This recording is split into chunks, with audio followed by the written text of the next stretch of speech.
across the UK, on DAB+,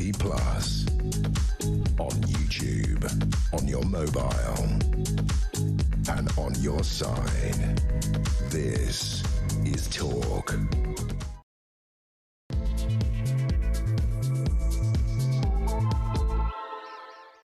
Very good morning to you. Welcome to the show. It's just coming up to 3 minutes past 10 o'clock. Really looking forward to that bacon sandwich I've been promised on Monday morning. Not quite sure I'm going to eat it while I'm actually on air yapping at you, but, you know, I'm sure I'll be able to manage it. And but anyway, we'll see how that works out. As you know, I'm Julia Hartley-Brewer. This is Talk. We are the home of common sense. And whether you're listening on DAB+ radio, on your smart speaker, watching on YouTube, or your connected device, it is great, as always, to have your company, especially on a miserable cold day today with that storm hitting a large part of the country. Good luck out there after my little old lady fall on my front path yesterday. I feel your pain. If you do miss any of the show, don't forget you can go to my YouTube page, hit subscribe. You never have to miss a thing. It's easy to find. It's called the Julia Hartley-Brewer Show. There, you've got no excuses now. Coming up in this hour, we are going to be discussing the Tory leader Kemi Badenoch's blueprint to save Britain's pubs, why the Met Police failed to properly vet thousands of officers, including rapists and violent thugs, allowing them to join the force. Why? Because of diversity, I kid you not, and the British forces who helped the US seize a sanctioned oil tanker heading to Russia. Going to be talking about all of that. Want to hear your thoughts on all of those stories. I'm delighted to say that joining me today is someone who can explain to me why a lot of these stories are so significant. As always, on a Thursday, first show of the year. Happy New Year to Philip Ingram, MBE, former senior military intelligence officer. Morning. Happy New Year to you. It's been such a quiet start to the year. I came back from Hull and went, are you kidding me? I'm just trying to catch up on stuff after basically drinking every roof terrace bar in Bangkok dry. And then it's like, you what? Trump's done what? What? Here's my thing. Trump hasn't been in office for a year yet. I know. We're in for a ride for the next 3 years. It's not even a year. Hasn't it been good from a commentary perspective? I mean, yeah, look, it keeps us in work, but sometimes could he take a day off every now and then? Yeah. He makes it easy for the production team. They just have to look at whatever he's put out through social, and then that's yeah, there is that is one of the worries, isn't it? That people end up just doing that. But I mean, look, there's so much to talk about today. There's a lot going on in America with ICE agents shooting dead a woman in Minneapolis. But there's lots going on with Greenland and Venezuela and all of that. But the question I'm actually asking our audience today is about the story that involves the Metropolitan Police. And I'm pretty sure it probably involves an awful lot of other police forces in this country as well. I don't like to be London orientated too much, but it is our capital city. It's the biggest police force run by the most senior police officer in the land. And for some, I mean, genuinely bizarre reason, because this does defy all sense, Scotland Yard decided to pretty much drop any vague pretense of vetting recruits to the Metropolitan Police because they needed to, A, get in a lot more officers very quickly, or they would lose a load of Home Office funding, and B, they wanted to get in a load more diverse officers. So if you victed a particular little tick box category, your colour, your skin colour, or your religion, or claiming to be trans, or whatever it was, you basically were fast-tracked through. The only problem with this is... And despite the fact that we're not trained as police officers, we're not detectives, we could spot this without knowing any more information than that. It turns out a lot of wrong uns got through. We're not talking about a few rotten apples at the bottom of the barrel. We are talking about 2 serial rapists among more than 130 officers and staff let in due to vetting failures who have gone on to commit crimes or be accused of and guilty of misconduct. Now, by the way, those are just the ones we know about. The ones who've committed crime and have committed misconduct that we don't know about aren't on that list. Huge numbers of very bad people will have got into the police force. The very people who are there to protect us from, checks notes, bad people, were open-armed, welcomed into Metropolitan Police. One of those officers, I kid you beeping not, had been accused of being a child rapist. Now, luckily, he hadn't been accused of anything more serious, like misgendering someone or, I don't know, being a climate change denier, because then perhaps they wouldn't have let him in the Metropolitan New Diversity way. But this guy got into the Met Police. Look, we had the problems, didn't we not, with we had the killer of Sarah Everard. We've had numerous other cases where we've had horrific. I mean, David Carrick, one of the UK's worst sex offenders ever. Cliff Mitchell, a serial rapist as well, who called himself the devil. There were clues, guys. There were clues. Wayne Couzens was known as the rapist before he abducted, raped and killed Sarah Everard. His nickname was the rapist. I mean, it's not like people didn't know. And these people were welcomed into the police force and able to have power over other people and to commit crimes with impunity. And we only know about this after the force being sort of forced to admit it after an investigation. I want to know your thoughts on this, because this is, frankly, terrifying. You think we've got a problem with two-tier police. We've got a problem with the lies from the West Midlands Police, the Chief Constable and others, about the banning of the Jewish fans from Israel, because basically a load of Islamist extremists in the mosques in Birmingham said we don't want Jews in Birmingham. It's a Jew no-go area. You think that's a problem? Imagine having a child rapist as a police officer investigating a case in your home, yeah? Well, let's talk about that, and I want to hear your thoughts as well. Give us your thoughts, because I'm not even shocked anymore. I'm just so outraged by this. I don't know how this stuff happens, other than the fact that the drive for so-called diversity, the right-onness, is such a danger to our country, such a danger to our innocence. We have got to stamp it out. Give me a call, 0344 499 1000. Text the word talk in your message to 87222. Get in touch with us on X at Talk TV. Calls, as you know, are charged at the national rate, and text costs £1. Standard network rate message. Philip Ingram, what do you make of this story? I think it's shocking, absolutely shocking. Is it shocking? Is it? Actually, no, this is shocking. It is shocking, because any time you start to bypass your normal procedures because you're going into positive discrimination, things are going to go wrong. Now, the numbers involved here are very small, but one is one. They're not very small, 130. But across the whole of the Met... But that's the ones who've been caught. Those are the ones that we know. Across the whole of the Metropolitan Police, by percentage, it's relatively small. But one is too many. 130 is ridiculous. Heads need to roll over this. And when I come out of a battalion in Germany, we had a vetting unit as part of it. And you had to go through everything diligently. And the vetting process itself is flawed. It doesn't pick up people who haven't been flagged to it, or through other reasons. But there's a difference, isn't there, between sort of... We didn't know you had this extra Facebook account where you were posting pictures of your interest in child porn or something, as opposed to one of these guys. He'd been investigated by the police, and the charges ended up being dropped for child sexual abuse charge. Now, I'm sorry. I'm all for people not being, no smoke without fire, be innocent until proven guilty. When there are question marks like that, sorry. Can we see your hard drive, please? Exactly. That should have flagged immediately. And this is where positive discrimination, if you try to do that, to click the different... Well, this guy, turns out he was black. He was black, and that was why, we'll let it go. Really? Yeah. Really? Yeah, you can't do that, because that... If I told you that story and I just said that, like, this is what I think's happening, I will be taken off my job. I'll be accused of racism. Like, this is literally Metropolitan Police policy. Yeah. By the way, when Chris Dick was in charge, who was, let's face it, I think it's blatantly obvious, was a diversity hire. You're a woman, you'll do.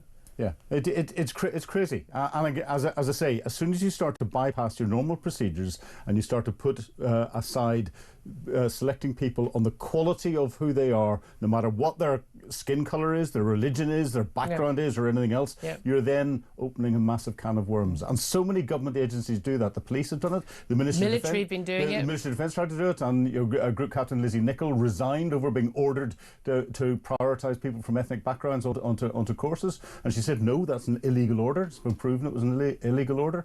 We still have all this case. I mean, even like the BBC. I mean, again, in my day coming out of uni, and it's still the case now, there are so many jobs that are advertised and training schemes that are just for people of colour or people like, what, why? I don't understand it. I mean, it's crazy. As soon as you start to label people, as soon as you start to pigeonhole people, what you do is you create greater diversity in society. If you're not hiring somebody because they're black or they're a woman or that's a different thing from. I've never been in favour of any of these things. The only category I fit in is woman. Being. I've never been in favour of that. I don't want anyone to ever say I got a job because I was a woman. Yeah, well, exactly. You've never got a job because of your woman. You've got a job because of your capability, and you will stand because of gobby. Yeah, and you'll stand up against any man at any time, and you'll be more gobby than them, and therefore you get the job. But it's got nothing to do with being a woman. I really think it's really bizarre. But I mean, I genuinely think this is so terrifying, because we've got the Maccabi Tel Aviv case. We've got the issue where let's just call it as is. The British police, the West Midlands, basically kowtowed to a bunch of Islamist extremists who didn't want Jews in their town, and they basically threatened violence against Jewish football fans coming from Israel, and the police played along. They were too scared, or they played along with the anti-Semitism. They enabled racism. And they enabled blatant racism, and they played along with it. Or they are terrified of the violence of these Islamist extremists construct. But you know what? If you're scared of those people, you need to start arresting those people. Yeah. If you are threatening violence, I'm pretty sure you should be arrested. Yeah. If the police force is scared of a gang that there is, and it's a gang, take the Islamist label off, take the colour label off, take everything label off. It's a gang. If the police are scared of them, there's something wrong with the police, and the police need to sort themselves out. Exactly. I'd love to hear your thoughts on this. Do get in touch, 0344 499 1000. Let's also talk about what's going on in America now. Radio 4 thinks this is the biggest story in the world. I would love it sometimes, absolutely love it, if Radio 4 took it more seriously, and the BBC, their flagship news programmes, they took more seriously problems with our own police rather than enforcement agents in America. But there is this extraordinary footage of this shooting in Minneapolis, sparking from pretty strong words between the Democrat mayor and governor of Minneapolis and the Republican administration in the White House. It's a terrible situation. A 37-year-old woman has been shot dead. Shot basically in the head as she was in a car. Now, we've got the video. I don't think we show the whole thing, but we've got the video we can play for those of you who are watching on YouTube or your connected device, of where this woman basically, she was opposed to the ICE agents turning up. These are the immigration and customs enforcement agents who turn up to basically, arrest people who are in the country illegally. I ain't got a problem with that personally. They do go in very heavy-handed. One of the reasons they've been going in heavy-handed is because they're often facing violent protesters trying to stop them do their work. She has parked her big car in the middle of the road to try to stop them. Police are talking to them. She refuses to get out of the car. At this point, she goes to drive. Now, it looks to me, from the turning of the wheel, that she's driving away. Yep. Either way, don't mess with ICE agents, lady. Dumb decision. But a police officer right in the front of the car, who I believe is completely against sensible policy. You don't stand in front of a car that the ignition's on. He then shoots her straight in the face. Seems to me to be not an act of self-defence, not justifiable at all, but at the same time, and I'm really sad this woman has died, at the same time, I think she was insane to be doing what she was doing. We know that the, not just ICE, but particularly law enforcement agents in America are very trigger-happy in a way that our police and others are not at all here. It's prompted the Minneapolis mayor, Jacob Frey, again, he's a Democrat, along with the governor of the country, Tim Walz. He was, of course, Kamala Harris's running mate at the last election. Minneapolis mayor Jacob Frey has blamed the ICE agents for sowing chaos in the city. Here's what he had to say in a public statement. To ICE, get the out of Minneapolis. We do not want you here. Your stated reason for being in this city is to create some kind of safety, and you are doing exactly the opposite. He also said just before that line that he felt that the claims that this was self-defence was BS. He used the actual full words. What did you make of this, Philip? Well, I've seen the video, and I know Minneapolis has seen the full video. And the woman in the car was stupid for not stopping whenever there were law enforcement agents in uniform who were trying to question her, and she was stupid for trying to drive off. However, the ICE agent that was standing to the front of the car was in no danger whatsoever, and therefore there was no rationale as to why he pulled his pistol and pulled the trigger, and therefore. But he shouldn't have been standing in front of the vehicle anyway. That was unsafe. He shouldn't have been, but he was to one side, and she was turning away, as you said, to drive down the street. I don't think it's even up for debate. There was no justification for shooting there. Apparently, whatsoever. she's a lesbian poet. I'm sorry. What are the odds that she was a danger? Yeah, but he's not going to know that and standing there, and therefore, in the heat of the moment when everything's going on, and you've got all the adrenaline running, human beings make mistakes, and this ICE officer clearly. Made a huge mistake. But this wouldn't happen in Britain. This doesn't happen. We do not have that. In the United States, they don't have the criminal. They don't have pace Police and Criminal Evidence Act that dictates how people go about arresting and dealing with people and all the rest of it. And then there's no independent police commission. And then what we've got here are the ICE agents, who are federal agents, in Minneapolis, where you've got state control, and therefore there's no state oversight as to what federal agents are doing. And that's there's causing been diversity. a big outcry, lots of because actually, basically, these cities where an awful lot of the migrants are going are in Democrat areas, and ICE agents being sent in, and it is very much like a Trump policy. By the way, I mean, it was something he said he was going to do. He's got a mandate for it. He's enacting the law. I have no issue. They're going in very heavy-handed, but it's interesting. This is a city. Apparently, there's been an outcry and uproar and protests on the streets. But this is the city where they were basically burning down buildings over the murder of George Floyd by police officers. I mean, Minneapolis lost its freaking mind over George what you're Floyd. finding is the polarisation in the United States between the Democrats, and this is a Democratic city, and the Republicans, who control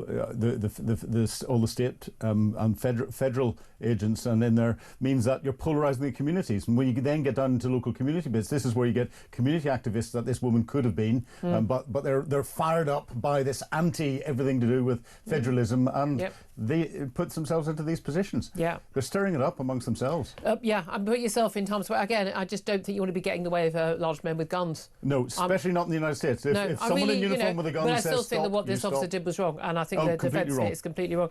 But again, is this the biggest issue that we should be talking about in Britain? I'm not sure it is.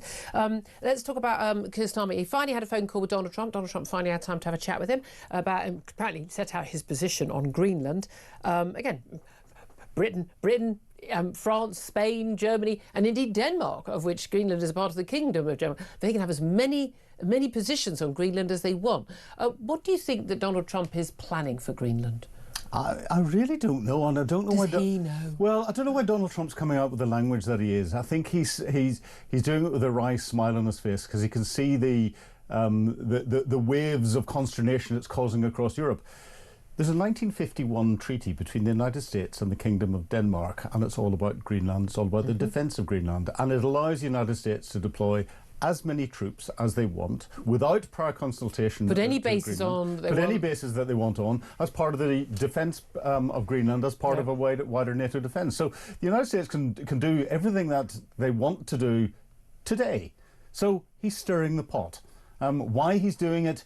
Only Donald. Is it a signal to Russia and China? Because we have got this issue, and again, lots of us, we're not sitting there going, "Oh, Greenland's terribly important globally and strategically." It is very important. Any weapon, any nuclear weapon fired from Moscow is going to be going over Greenland towards to the United States. There's the seas around the Arctic, to the east and north of Greenland, very, very significant.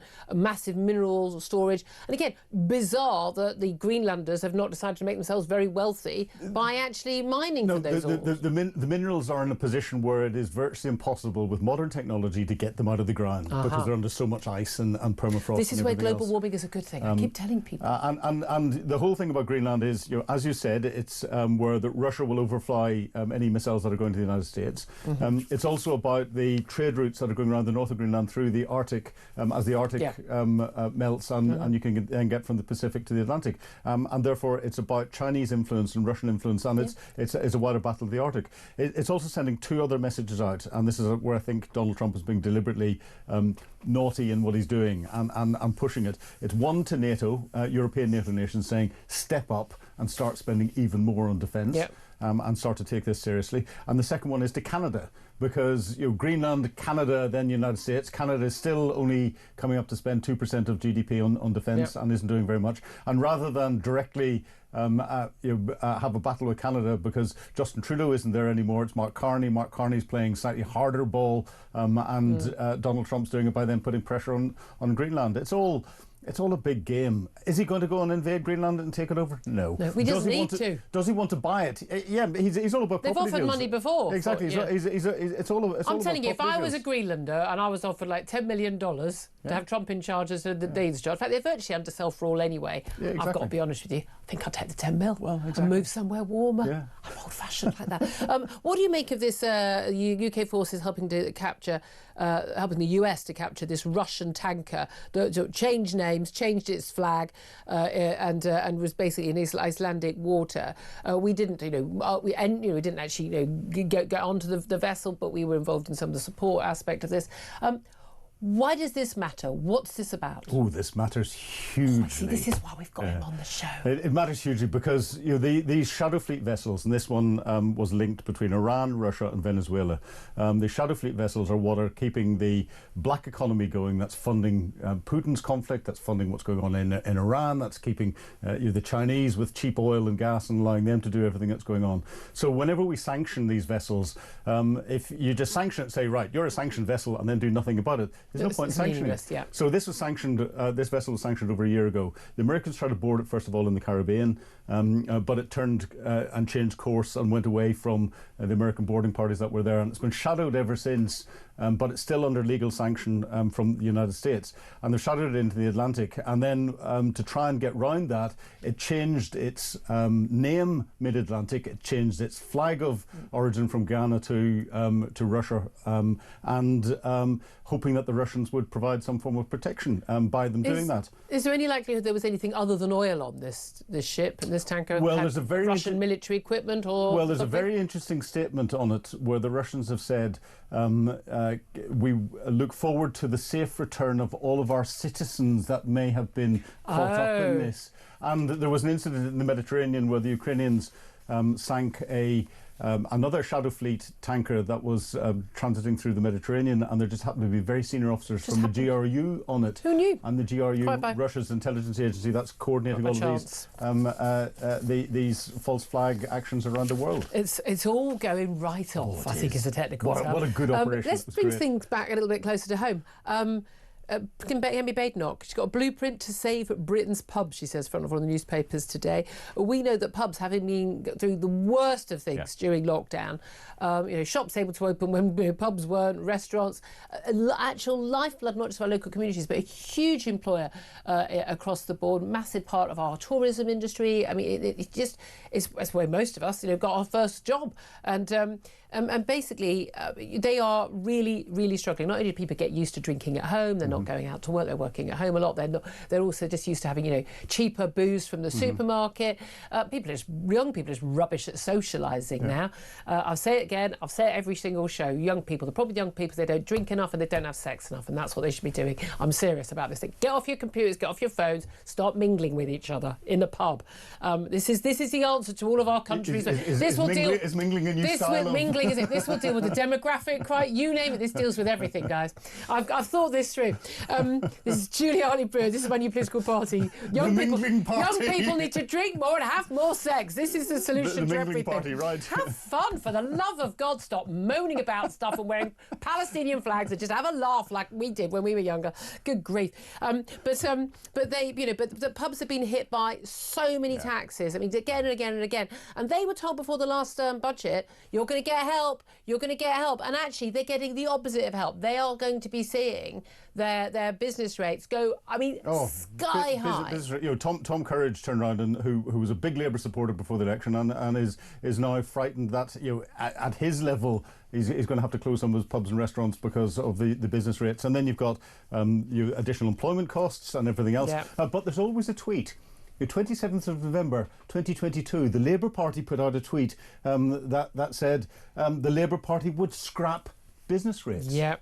So, what we found, and we're finding time and time and time again, is every single promise that was put before the general election out to the electorate is something that the government, now that they're in, are just ignoring completely. Yeah. We've been lied to. Well, exactly. The Treasury, they resisted demands to wind back changes to business rates relief that was announced by Rachel Reeves in the budget. And they're set to hike the tax burden on the hospitality industry from April. And we are looking at 45,000 pubs across Britain. And this is extraordinary. The average pub's business rate bill is going to increase by 15% next year. Yeah. It's an extra 1,400 quid. And some of them are seeing, you know, tens of thousands extra having to be paid. And it's ridiculous. And you know how this is going to improve on growth across the economy, how it's going to create more jobs. It's not. The government in every single policy they come out with is anti-jobs, anti-growth, and pro-tax, and we're just going to have to end up paying more taxes. Absolutely. Just finally, very briefly, apparently, and I've been saying this since word go, fat jabs are going to basically be for life. Yes, most people on fat jabs will lose weight. Most people don't lose as much weight as the big cases you often hear about, but you lose weight. But the moment you go off the jabs, you get your hunger pangs back, and then you put weight on, and apparently at 4 times the rate as if you've been on any other kind of diet. And so basically the only way to keep the weight off will be to stay on these jabs for life. I said this from day one. I knew this is what was going to be the case. That's why they wanted to do this, because they know they're going to make money. There is no incentive to cure cancer from the pharmaceutical companies. The incentive is to have the entire sodding population on a fat pill is what they're going to become. I heard a fantastic interview with a guy that wrote the report. He was one of 3 that wrote the report this morning. And yet he turned around and the headline is saying exactly what you said. But actually what he said was the big problem is it doesn't change the psychology of the people who were overweight anyway. And whenever they stop the fat jobs and they just start eating as they did, and therefore they put the weight back on. The hunger pangs. So you have to. It doesn't really matter about the hunger pangs because you haven't dealt with that. You haven't dealt with the psychology of eating too much that got you overweight in the first place. But that's exactly the same problem with every diet. That's exactly the same. I'd love to hear your thoughts on all that as well. Give us a call on any of the big topics, but particularly about the Met Police just basically not bothering to vet people so they can get more staff in. But particularly, you know, more people come from diverse backgrounds. That diversity included rapists and violent thugs. Give us a call 0344 499 1000. Your thoughts on that ICE agent shooting. Fat jabs for life. You name it, give us a call. 0344 499 1000. This is Talk.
TV drama on Channel 5 on Sun Investigation. Look Who's Hugh. Martin Clunes playing disgraced BBC pedo Hugh Edwards, the man that announced the Queen's death. It was the voice of the news. I'm going to try and be as calm as possible because I want your take. I think it is an absolute disgrace that pedo is walking the streets getting £200,000 a year. I cannot believe the BBC are so goddamn incompetent. I'm paying my licence fee so that pervert can live comfortably. It does my head in.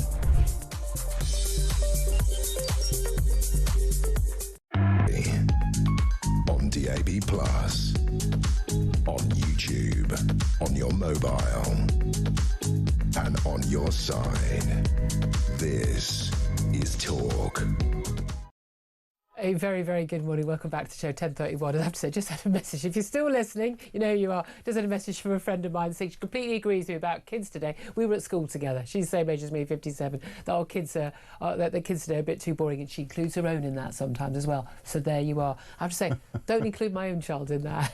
She's having a great time. She's having a party at university, yes. Let's go to your calls, particularly, first of all, on the total absence and failure of vetting of Met police officers. Andrew is in Chelmsford and has given us a call on 0344 499 1000. Andrew, what do you make of this story? Morning, Julia. Morning. I'll just apologise in advance. I've got a very sore throat, so if my voice breaks mid-sentence, just give me a moment to sort of regroup. I'm getting my little violin out. I'm going to do my very best for you and your audience. So I just want to highlight and explain to people and how they should think about the absurdity of DEI hiring and how it's raced to the bottom. Now, a very, very important qualification is that I'm going to say that what is happening is that labour pools are being broken down by mutable characteristics or ideology and religion. So imagine a bunch of circles of all different sizes, and there are labour pools.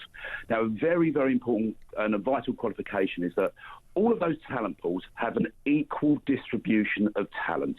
So in each pool, there's the very best going down to the very worst. The talent pools are the same, but by talent and by distribution, but they are not the same in size.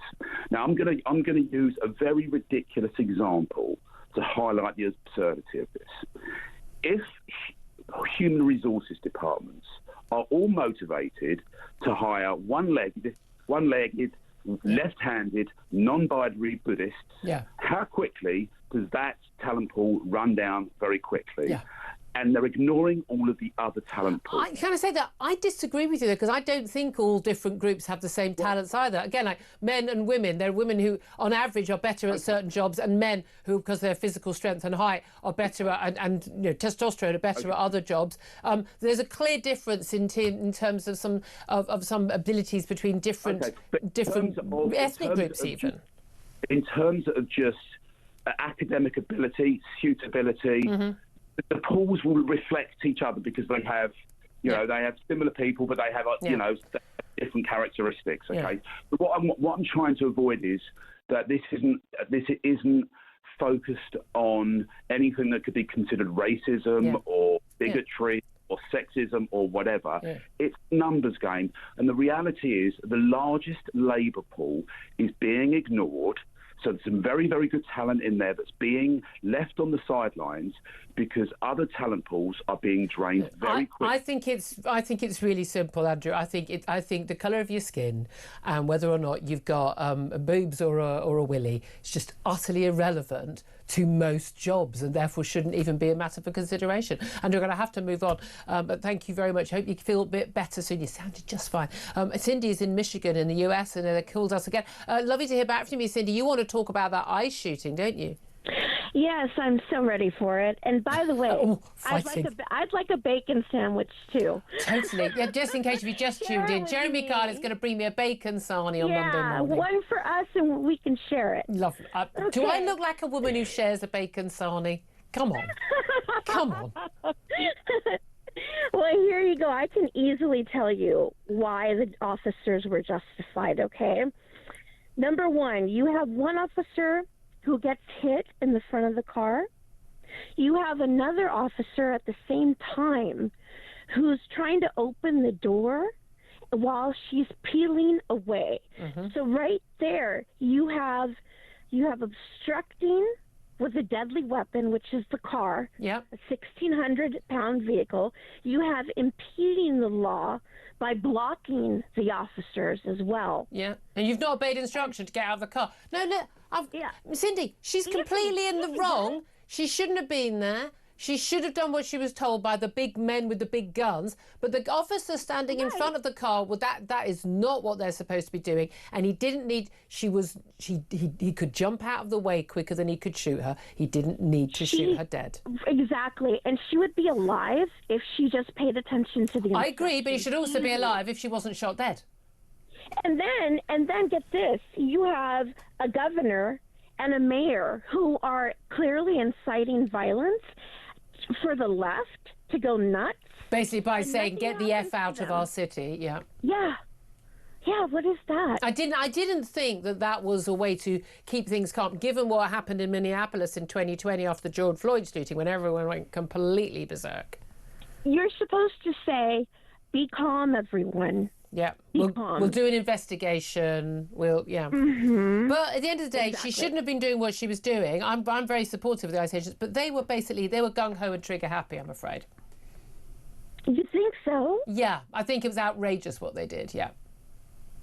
Yeah. Oh, and I'm on the side of the ICE agents. They didn't need to shoot her dead. A law enforcement officer should only shoot someone dead in absolute extremis.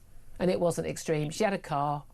He could jump out. He shouldn't have been in the way, and he should have jumped out the way. He could have shot the tyres, could have done a million different things.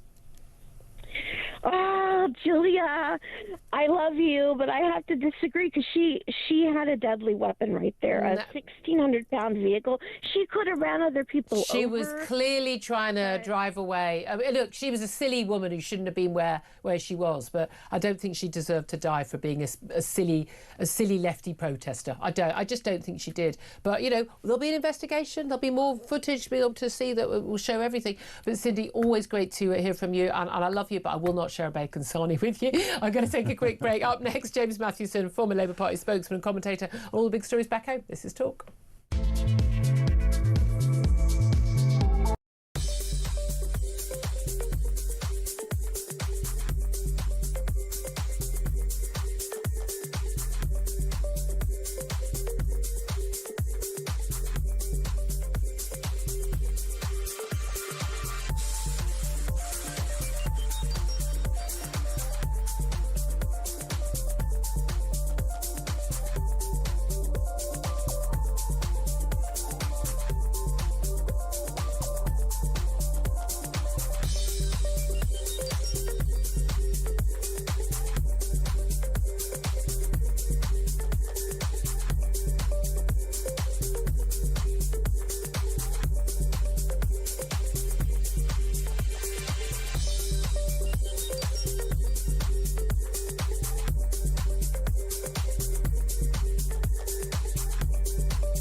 Across the UK, on DAB+, on YouTube, on your mobile, and on your side.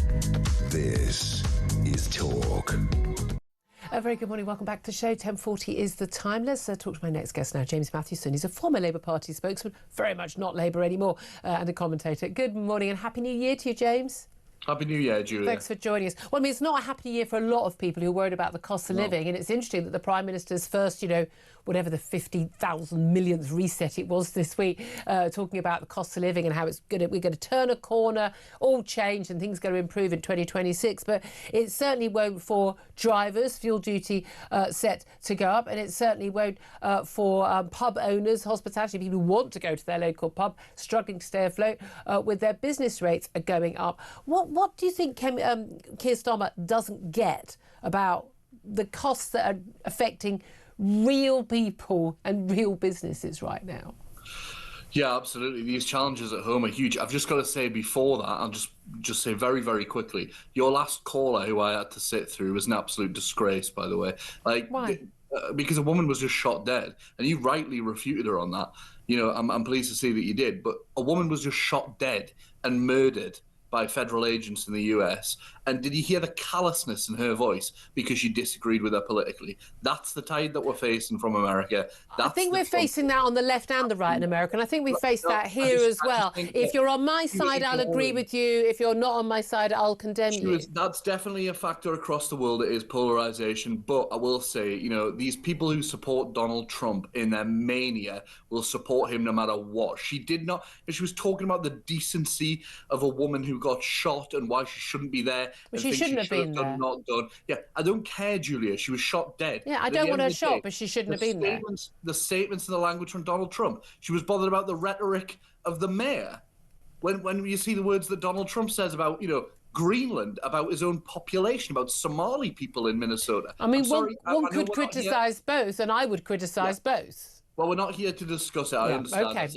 I'll not take any more of your time up about it, but I could not sit through it without saying something. Okay, let's talk about the cost of living here.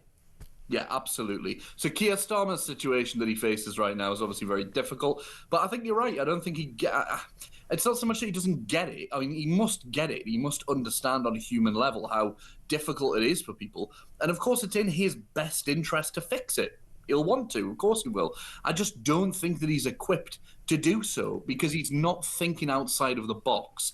You know, Keir Starmer is very much a status quo kind of person. You know, you keep things going as they are. There's certain institutions you can't change. There's certain options that are off the table. Unfortunately, we don't live in those times anymore. We live in times where you have to take drastic measures to fix drastic problems. But we're going to see, you know, thousands more pubs going under because the business rates. At the same time today, the government is enacting legislation which is going to spend £3 billion of our hard-earned taxpayers' money to give people who don't work full-time, mum off and not working at all, more money because they've chosen to have more kids than they can afford to have under the scrapping of the two-child benefit cap. I mean, they don't get it. This is just about more handouts for people who don't do the right thing, taking money from people who do the right thing. That's not my view on it. I mean, a strong welfare state's important. Yeah, we should just throw money at anyone who makes all the wrong decisions and can't be asked to work properly. Wrong decisions. Come on, Julia. It's not about right or wrong decisions here. It's about a government supporting its people. That's its duty. Supporting its people.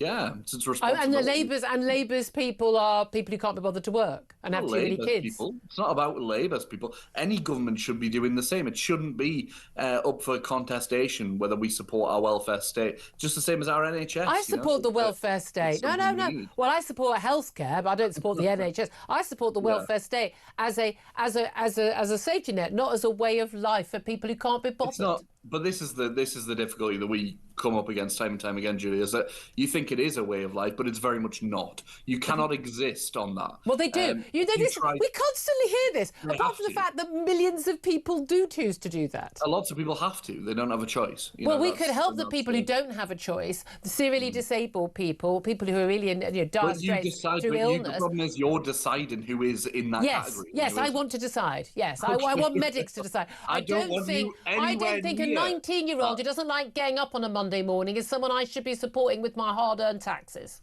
I don't know anyone like that, though, Julia. I literally know kids like that.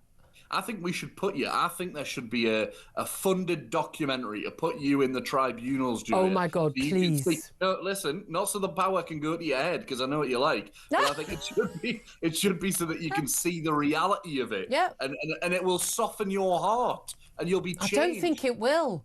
I really don't think it will. I've yet to watch with an ear. I've yet to watch one of these documentaries which are supposed to make me bleeding hot. And I see some woman at the food bank talk about how difficult things are. I'm just like, nope. I just think you should go and get a proper job and start having kids.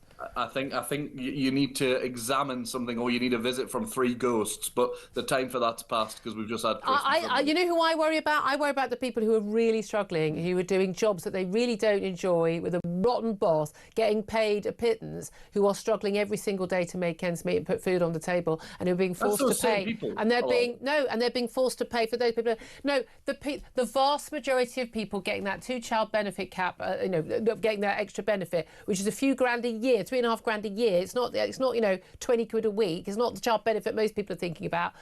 They don't either no parent is in work, or only one parent is in work and they're not working full time. I'm sorry, if both parents were working full time, perhaps stopping having babies, they would be a lot better off. And I don't see why I should be funding their poor decision making. But at the same time, you're frustrated with declining birth rates, and you're frustrated with all of that, aren't you? So if you want to make it more difficult for people to have children, I don't want to make it more difficult for people to have children. I think that the people who are law-abiding, hard-working taxpayers, I'm pretty sure that those people would have more kids if they didn't have to pay such high taxes to fund the other families who are feckless. People claiming child benefit are not law-abiding people. Let's be clear about that. These are people who are in all sorts of myriad of circumstances, and it's just as it would be naive of me to say every one of them is fine and crystal clear and unscrupulous and all the rest of it would be wrong. It's wrong for you to say that they're all a problem. No, OK. No, well, not all a problem, but there are people I'd want to help. We could help the people who need help far more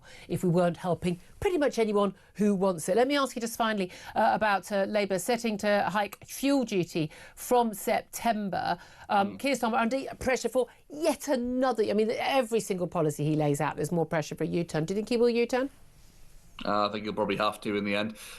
What frustrates me time and time again, and I end up finding myself siding with Conservatives on this more than people on my own side, which is, it's horrible, Julia, to be honest with you. But, yeah, the frustration is the way that we talk about cars in this country and the way that we still kind of criticise people who have cars or drive vans as if it's like a choice, right? Like I grew up in rural Northumberland, in a single-parent household with not much money at all. We had a car. We had to. My mum went from, scrap car to scrap car to scrap car. We just had to because you could not get anywhere because there's no bus routes. Absolutely. And this is what Nigel Farage said about the new drink drive laws, basically saying this is dreamt up by Islington cycling elite because they simply don't understand how vital they are. I'm going to have to leave it there. James Mathewson, former Labour Party spokesman and commentator, thank you so much. Really appreciate that. Philip Ingram, do you want to come back in on any of that? Yeah, well, I know a large number of people from all different social economic backgrounds, and I know. I've done military intelligence on all of them. Well, no, I know people who are genuinely deserving of welfare support, and I would give them my last penny myself if I felt they needed it. But I know even more people who are ripping the system apart. And playing the system. And the people in between who kind of just need to be nudged to, that's not an option, mate, go to work. But a lot are choosing not to work, or a lot are choosing not to do additional hours at work because they're getting benefits. If they didn't get the benefits, the additional hours at work are there and available for them. Absolutely, absolutely. We're going to take a quick break. Up next, we are going to be talking to former Defence Minister Tobias Ellwood about where we are with Greenland and Russian tankers, and where we are with these calls, actually, from a former military chief for Britain to restart our Cold War nuclear drills to deter Russia. Things are getting a bit hairy at the beginning of this year, aren't they? This is Talk, the home of common sense.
Brand new for 2026. It's going to be the only way to start your day. It's the home of common sense. It's where the nation can come to speak about the day's news. It's the Jeremy Kyle Breakfast Show.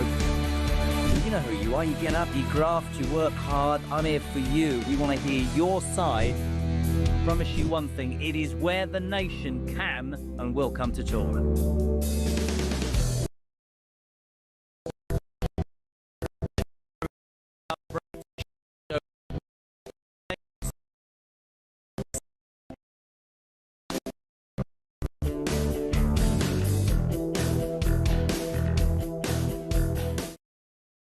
Across the UK, on DAB+, on YouTube, on your mobile.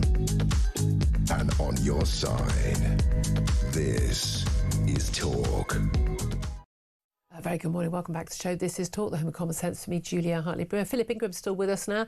Also being joined by Tobias Ellwood, former Defence and Foreign Office Minister, former Conservative MP as well. A very good morning and Happy New Year to you, Tobias. Good morning and Happy New Year to you. Thank you for joining us. Let's talk about where we are with, the US, with Russia, with China, with Venezuela, with Greenland. I mean, goodness me, what a start to the new year. We finally had a phone call between Keir Starmer and Donald Trump, where apparently Keir Starmer laid out his what his view was on Greenland. But we also know that the Brits took part in helping the US seize this Russian flagged tanker they believe had left Venezuela. Should we be worried that we are at the start of not just another Cold War, but a hot war? Well, there's something you and I have discussed many times before, and I think we've been criticised for daring to suggest that our world is getting more dangerous. Yeah. We're just warmongers, we're told, yes. Absolutely, and it's not until war arrives here in the UK do then people wake up and say, my goodness, we do need to do something about it. For some time now, I've been calling for national service, daring to say that we do need to improve our societal resilience to recognise the challenges that are coming here. They've already landed in some ways. The cyber attacks that take place, I'm not sure what caused that outage in the Channel Tunnel, but Heathrow Airport, Marks and Spencer's, Land Rover, this is now becoming the norm, the way of other countries, our adversaries, to cause economic harm to us from afar. You believe that those were state, organised and sanctioned operations? I'm saying that is now going to become the norm. Operation, the exact determination of who was instructing this to happen. We do know that this is what China and Russia are actively doing, and it's going to become increasingly the challenge to the UK. We need to better prepare for that, and we're not. Our openness is our vulnerability. Let's say lights went out for 72 hours in your studio, in your area, in my area. Who would we turn to? Our council? Would they be able to provide the support? No water, no electricity. You could see how the pandemonium, the confusion, the turmoil that would be caused. We need to prepare for that. Other nations across Europe are doing that, and we need to do exactly that. It's been compounded, going back to your original question, by America choosing to go down a more isolationist route. Donald Trump, actually puts his finger on a lot of the problems. It's the solutions that perhaps we need to question. Greenland is vulnerable. The ice caps are melting. Russia and China are looking to dominate the Arctic. What more can be done to protect that neck of the woods? But it's part of NATO. Therefore, America grabbing it actually could end up seeing the demise of this important alliance, rather than recognizing that, yes, we do need to bolster our defenses in Greenland. Let's do that with Denmark, with Britain, with America, definitely. But grabbing that land, and in the same way with Venezuela, of where he's taking that country to, nobody's going to shed a tear with Maduro going. But he's now still backing the same regime, and it's clear it's all about oil keeping the American lights on. So there is a finessing of that relationship with America that we need to ask ourselves. And Ukraine, he still doesn't grasp the fact that bringing Putin in from the cold is not going to help European security, because Putin is on a mission to disrupt Europe, to break down NATO, to take more than Ukraine. We feel it already. We're being attacked on a regular basis. So it's this wider confusion of discombobulation that 2026 is just starting. Boy, there's more to come. Yeah, I mean, that's the thing. We're only a few days in. It's only the 8th of January, and we feel like we've been bamboozled with this level of news. And as you say, I agree with you certainly on Ukraine. It's something you and I have discussed many times over recent years. But there is this concern, as you say, about on the home front. We've had military chief after military chief in office and former, and we've got yet another one today, basically talking about how we are not resilient. We need to build up our armed forces. We need to spend a heck of a lot more. And this whole 3% one-day thing is just not going to fly. We had Sir Ben Wallace, the former Defence Secretary, on the show yesterday. Again, he was someone who actually did get more money for defence, but always said there needed to be more. And we know how basically how vulnerable we are. A report today showing there were just 60 cables that if Russia chose to cut them, we know that the submarines are going around mapping them all. That's it. I mean, we're plunged into darkness and cold and and absolute chaos. Why is it, with all these reports and with all these really serious people making these, giving these warnings, why is it that government isn't taking it seriously? Because if they were, they would be spending the money and they would be doing this stuff. You ask the critical question, and I think it's to do with whether the nation itself is calling for this. The nation still sees the threats as being afar. This is a war over in Ukraine. Yes, we're feeling a little bit of pressures. It feels all uncertain, but actually, not a problem. It doesn't really concern us. And yet the government knows about this. If the government was better at educating the British public, then there would be greater support to then lean into this. Unfortunately, we're probably going to have to wait to an acute event like those cables being cut for when everybody then says, why are you not doing more? Because at the moment, I was listening to your previous discussion, the pressures on the economy. People want money spent on the health service, education, all these other things, not on defense. Yeah. But ultimately, defense and security are intertwined now. Our economy is intertwined. We won't have any health or education or welfare if we don't have security. Exactly. So that is the bigger picture. And we've just touched on 2026 has started in a very difficult way. It's only going to get worse. We see Europe and America not on the same page for whatever reason. You may disagree or agree with that. But ultimately, our adversaries are watching carefully, and they've got a very different agenda as to where they want to take our global order. And that's what we need to come to terms with. Very, very interesting to hear from you. Thank you very much. Sure, we'll talk to you again many more times. We're both voices of doom on this front, but I think, unfortunately, we're far too accurate. Tobias Ellwood, former Defence and Foreign Office Minister. Really quick response from Philip Ingram. Well, we'll get more from you, obviously, in the next half hour. Voices of reality and resilience across society is something that we do not pay enough attention to. Yeah, absolutely. Just being prepared. It's amazing how many other countries have got, Finland, a tiny country. They've got, 250,000 reserve troops. And reserve Switzerland, troops. Everybody has to have a gun in their home, ready to defend the country. We are not prepared for anything. It's about our first-class civil service running everything, everybody. 10:59 is the time. Coming up to the news, as you can hear from the music. So much more to talk about. Lots more top guests coming. More from Philip Ingram up next. He is among my top guests, of course. And more calls from you. Full switchboard. I want to get to as many of your calls as possible. 0344 499 1000 is the number to call. Whether it's about Met Police failing to vet rapists like ICE agents, you name it, give us a call. This is Talk.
across the UK.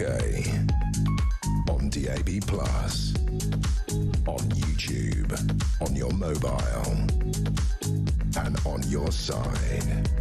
This is Talk.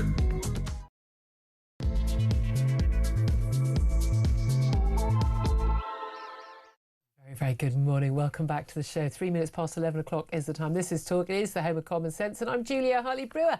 Whether you're listening on DAB+ radio or on your smart speaker, watching on YouTube or your connected device, thank you as always for joining me. If you do miss anything from the show, go to my YouTube page, the Julia Hartley-Brewer Show.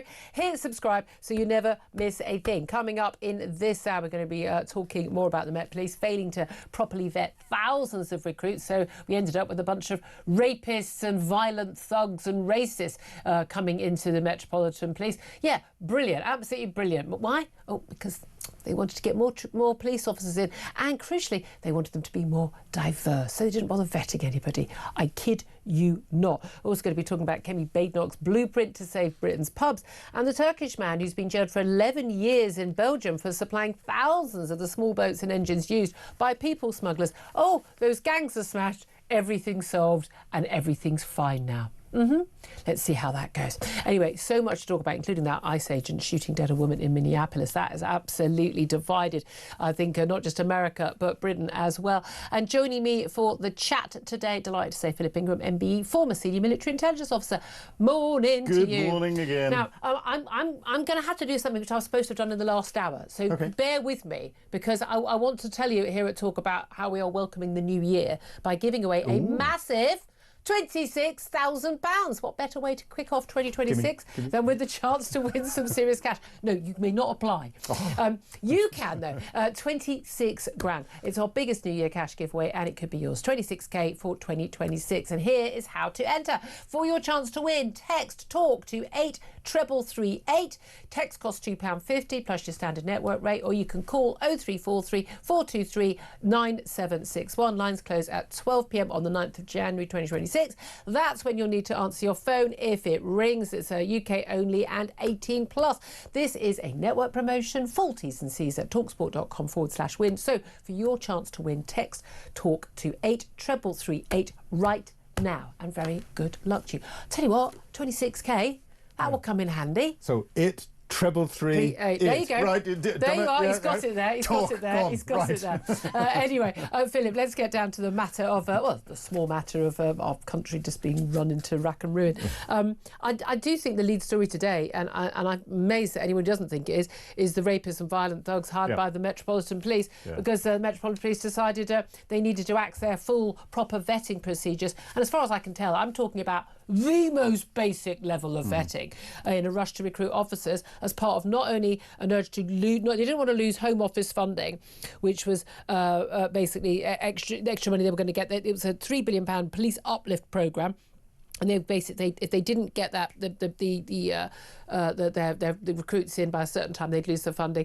But also to improve diversity. So one officer who they recruited, we had 2 serial rapists, and one officer extraordinarily had been investigated, although the charges were dropped, but nevertheless investigated over child sexual abuse, child rape, and was allowed to join the police. I mean, what the hell is going on? It's shocking. As soon as you get into positive discrimination, especially if it's for a target that's time-bound to get extra cash, you're going to get things wrong. And actually, if you look at the higher management of our police forces across the UK, how much are they getting wrong? Look at what's going on in the West Midlands with the decision over the Maccabi Tel Aviv football fans. And I don't think that's just incompetence. I think that is very, very sinister. No, it is sinister. And this is where we're getting a disparity between the police officers on the ground who are working very hard with fewer resources and more constraints on what they can and can't do to try and keep us safe, and the senior management who are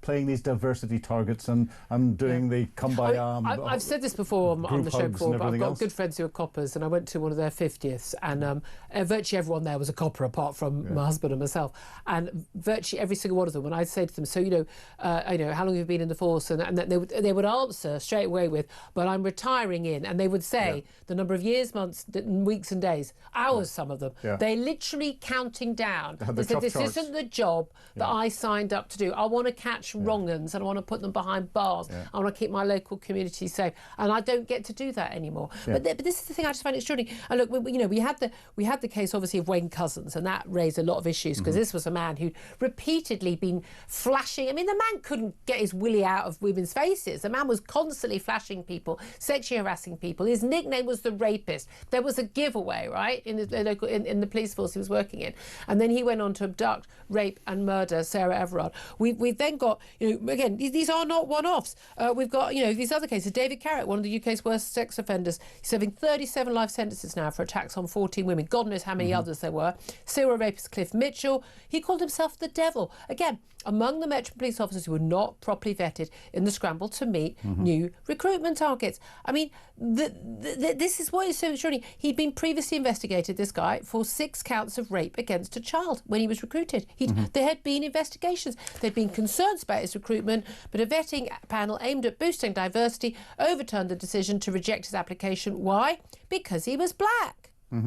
And this is where I don't know why the alarm bells don't ring, because it happens time after time after time after time. If you're trying to bypass processes that are in place for a very good reason, and the processes aren't perfect. No, but we're not talking about someone having some secret account somewhere. We're not aware of it.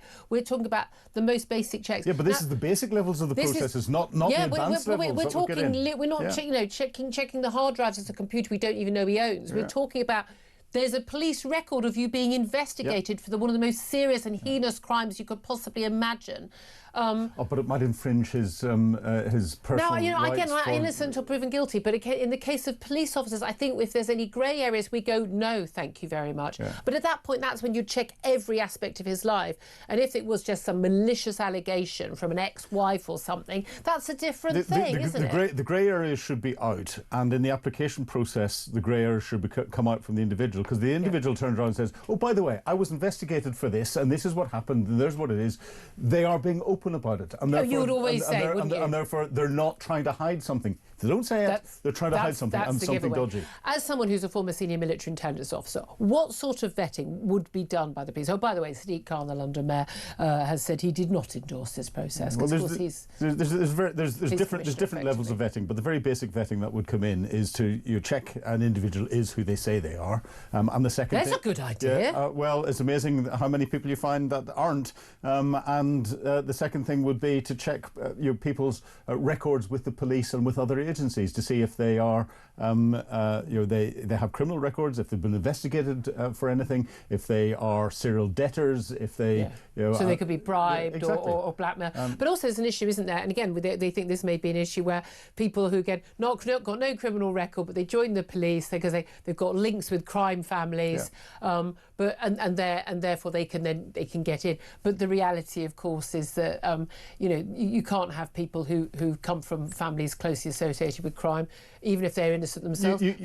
Can you? Because the risk is too high. As long as it's known, and you can be risk assessed, it can be risk assessed, and it depends on how close you are with the families. If you're living with everyone that's part of an organised crime gang, then let's not have you as a police that's officer. Different to if it's your second cousin. But this keeps happening again and again. And look, we've had just this week, right? Just this week, we've got the Maccabi Tel Aviv issue. We've got senior chief of police officers, chief constable of Westminster Police, and others lying openly, blatantly to MPs in the House of Commons, which is effectively, it's lying to Parliament about the reasons they banned these. They basically played along with a bunch of Islamist extremists in Birmingham who wanted Jews out of their city. Birmingham, they've decided, is a Jew no-go area, and the police played along for whatever reason, and then they lied about it and the reasons for it. Again, everyone involved needs to go. Full stop. Nothing to discuss. Unemployable, lose your pensions, full works. I don't know how they're still in a job. I really don't. You've got that, and that's been ongoing since November. We've got that coming out. Then you're dragging information out of them, kicking and screaming.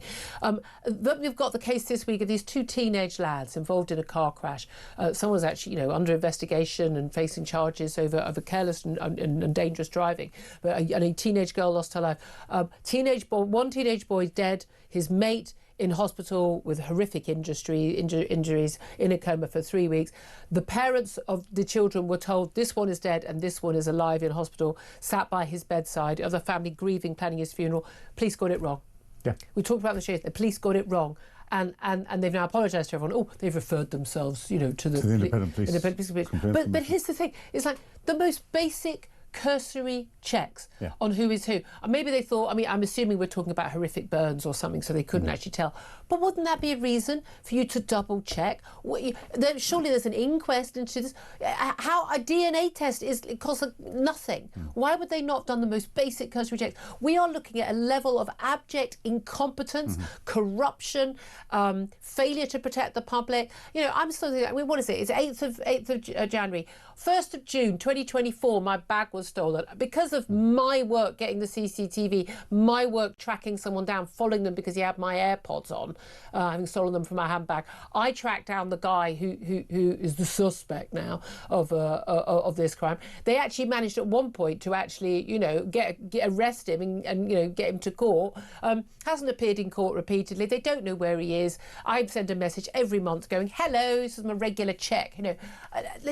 They're not looking for him. Who are we kidding? We don't have a police force in any meaningful sense anymore in this country. We don't, and there's so much pressure put at the lower levels where mistakes that will then happen. And with those two boys, that is completely tragic and unacceptable. But you have to assume that the police officers that did the investigation found potentially the wrong identification on the individual.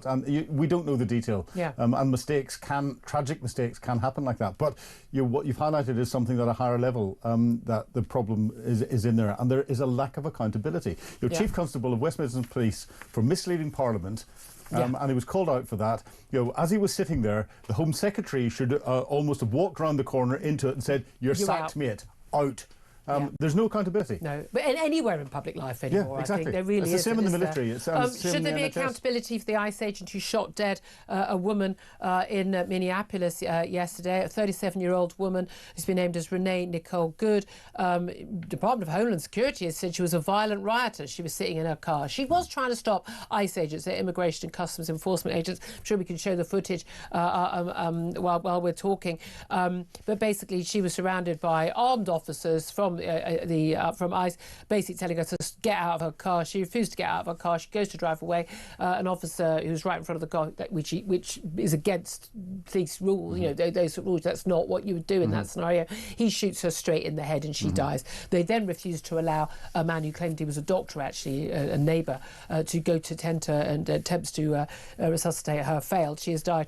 Let's have a little watch and listen of the Minneapolis mayor, and bearing in mind these, Trump sending the ICE agents from a Republican White House into the Democratic-run state of Minneapolis. The governor of Minneapolis is Tom Waltz. He was Kamala Harris's running mate for the presidency. The mayor, Jacob Frey, is Democrat, and he's blaming the ICE agents, no question at all. And this is his message to them. To ICE, get the out of Minneapolis.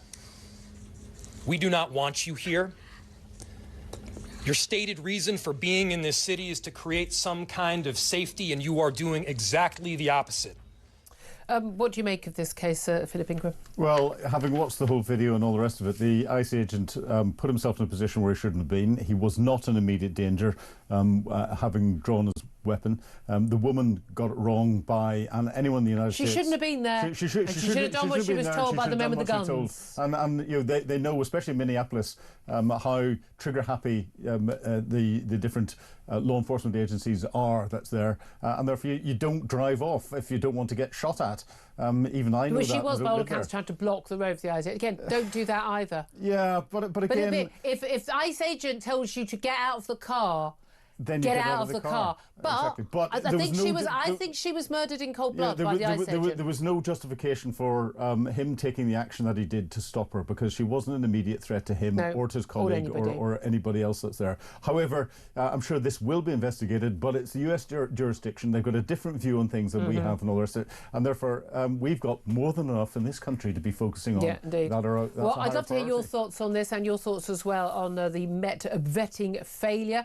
What is your reaction to both those stories, give us a call 0344 499 1000. You can text us on 87222. Get in touch on X at Talk TV as well. Calls are charged at the national rate. Text cost 1, standard network rate message. The other big issue, of course, I mean, we've been talking about, it is extraordinary. We've got the seizing of Maduro in Venezuela, the threats to Colombia, to seizing Greenland from Donald Trump. We've got the coalition of the willing and unfunded, as Ben Wallace called them, former Defence Secretary yesterday, in Britain's in Europe, saying, "Ooh, no, Greenland get to decide what happens to Greenland."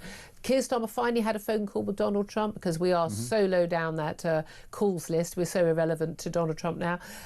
Should Britain be talking more tough and acting more tough when it comes to a threat to, let's face it, a threat to Greenland, I mean, threats to Canada as well, but a threat to a fellow NATO member in Greenland? It may be in America's sphere of influence and backyard, but it's constitutionally, legally, Greenland is part of Denmark, and Denmark is one of our closest allies. We should be working very hard diplomatically to get Donald Trump to get his language right and stop threatening NATO, which is being exploited by Vladimir Putin and by Xi Jinping, and look at the wider defence of Greenland if Donald Trump believes that is really at the heart of what he's doing, because the 1951 treaty about the defence of Greenland, that is part of... This is the wake of the Second World War, when Greenland was very crucial, actually, in the Atlantic. And the United States took responsibility for protecting Greenland during the Second World War, so it was formalising that as things moved on. It's still there. It allows America to put as many troops, as much military capability on Greenland at any time without even having to get the permission of the Danish government. So what Donald Trump's saying is out of kilter with what's actually in international agreements already, and it's right and proper that we talk to Donald Trump and get the language right. However, Can anyone persuade him to? No, he'll do his own thing. However, what the underlying bit with what Donald Trump's saying is, Europe, you need to step up and step up faster and step up more. And as a country, the United Kingdom, we are not doing it. We have been running ourselves into the ground. We're spending what, 60 billion, give or take, on our defences right now. We're 2.3% of GDP. My thing is like, I don't even care what the percentage is. The point is, do we have the capability? Right. We couldn't defend the Falklands right now. We can't help defend Ukraine right now. Neither can the rest of Europe. We don't have the ability to do anything right now. In which case, do we just need to upgrade our defences, full stop, whatever it costs, so that we can do whatever we need to do to protect our interests? We can defend the Falklands now without any problems whatsoever. Can we? I'm being told we haven't got the battleships to do it. You don't need the battleships at the minute, because the threat doesn't have a seaborne capability that could come in, and we've got fast jets down there, and we can get others down there faster than the Argentinians could do that. So we can defend the Falklands. We've got commitments around the world, but our defences have been run down, and the amount of money is critical. We need to get from 2.3% to 5% quickly. The reality. When you say quickly.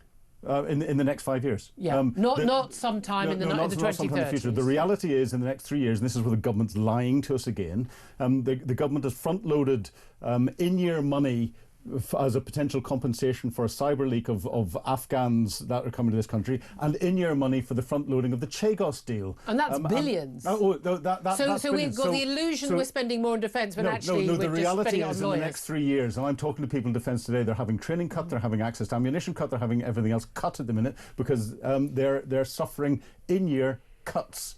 And therefore, any of the programmes that are coming out are longer-term ones, that's 5 years plus, beyond. We don't have 5 years. I mean, what about this threat, like, the cables and in the Atlantic and in the North Sea? Those are threats right now. The cyber attacks, the drone attacks. There's no doubt. I mean, Russia is up to something. Oh, 100% Russia's up to something, and Russia is working in the grey zone, and China is. Are they testing us every day? Of Do you think some of the attacks we have when we have the cyber attacks on, whether it's the NHS or whether it's private they're testing us. They're testing our resilience. And when you say testing how easy it is to do, or testing our reaction? Both.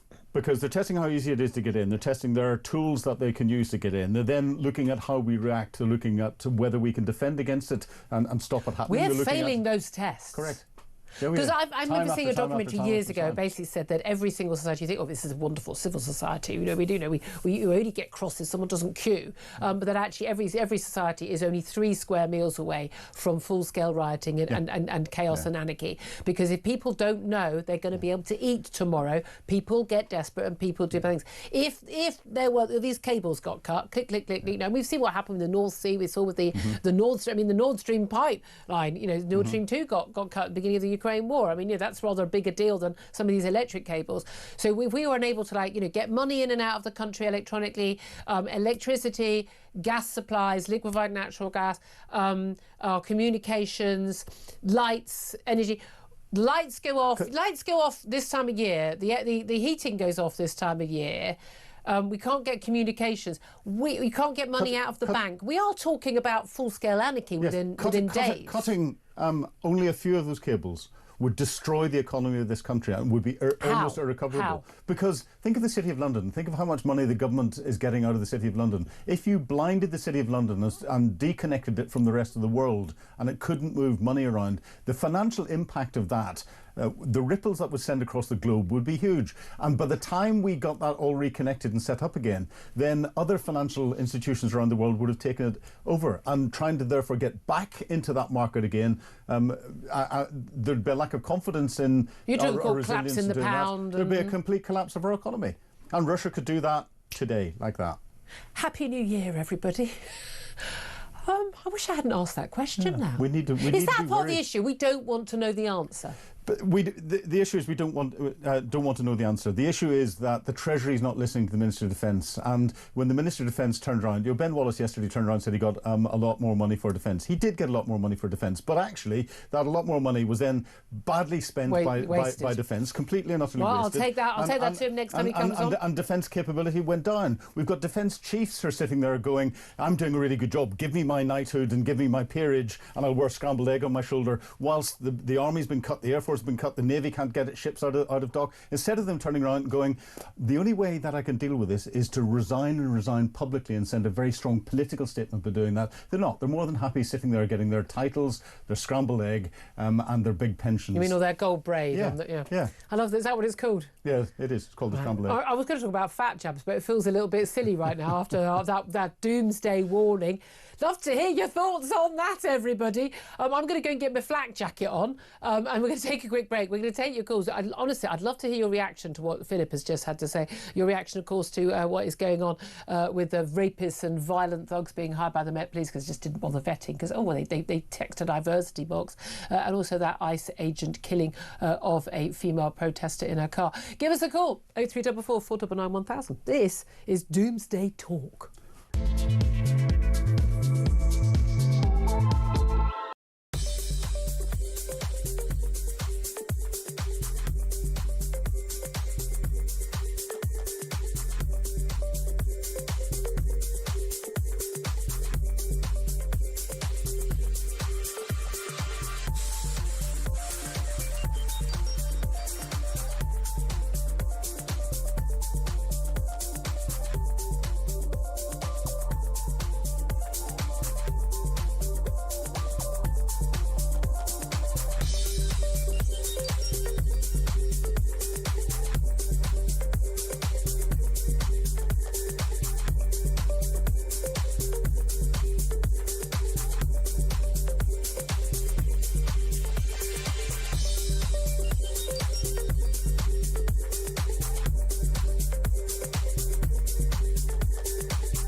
These sort of rewirings of the state do need to be done, because I think vast parts of it, the Home Office I'd include in that, the Ministry of Justice I'd include in that, obviously what the hell is going on Britain's borders I'd include in that, and the Met Police I'd include in that. It's these unwieldy, out of control organisations that actually any one or two cabinet ministers who change colours and parties and stripes every few years. Actually, they come in and realise they're not, they're not in charge. These are being run by the organisations themselves to the detriment of Britain.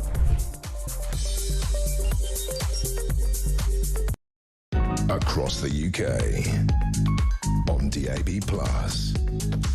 on YouTube, on your mobile, and on your side. This is Talk. Very good morning. Welcome back to the show. I mean, to Doomsday Talk today. Philip Ingram. Wow. I mean, are you available for bar mitzvahs, Christmas parties, weddings? Yes, yeah. Doomsday about just basically how dire things are. I really hope that people like you are talking to our politicians and telling them. And if people are not listening, that really, really worries me. People say, one of these people talk about like warmongers, people like me, you. But no, you've been to war. You've been at the sharp end. You want us to avoid war. I'm a pacifist. Yeah. I will fight for peace.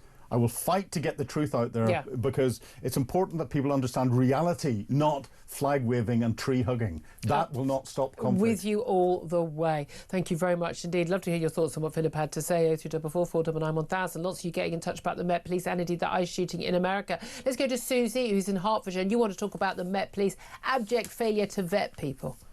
I do. Happy New Year. Happy New Year, Philip. Happy New Year to you.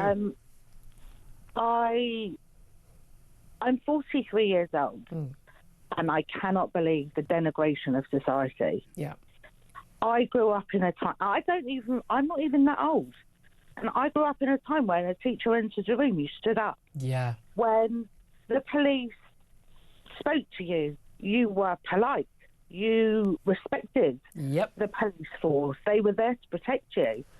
And just this week, we found out that not only did an entire police force hide the fact that there were Islamist thugs that wanted to spill Jewish blood on the streets, they're still in their job. Yep. They helped, they aided and abetted them. Absolutely. So are we surprised that they've got child rapists and paedophiles? Yeah. No, not really. Because not only do the people not respect the police don't even respect themselves. Yeah, no, that's a very good point. When you put on a badge for this country, when you're fighting for this country, you do it in the name of the crown. That used to be respected. Yeah. You've got people like Zara Sultana saying that her New Year's wish was for the disbandment of the monarchy. The abolition of the monarchy. Yeah, but that's a perfectly... it's a minority viewpoint, but it's a perfectly legitimate viewpoint for someone to have. And become. What is this country? What do we stand for? We're more than just fish and chips and EastEnders. No, apparently, if you ask the Prime Minister, diversity is what is a British value. Did you not get that memo, Susie? Him and the Mayor of London, they are just... I do not know what is going on. I'm a Jewish person.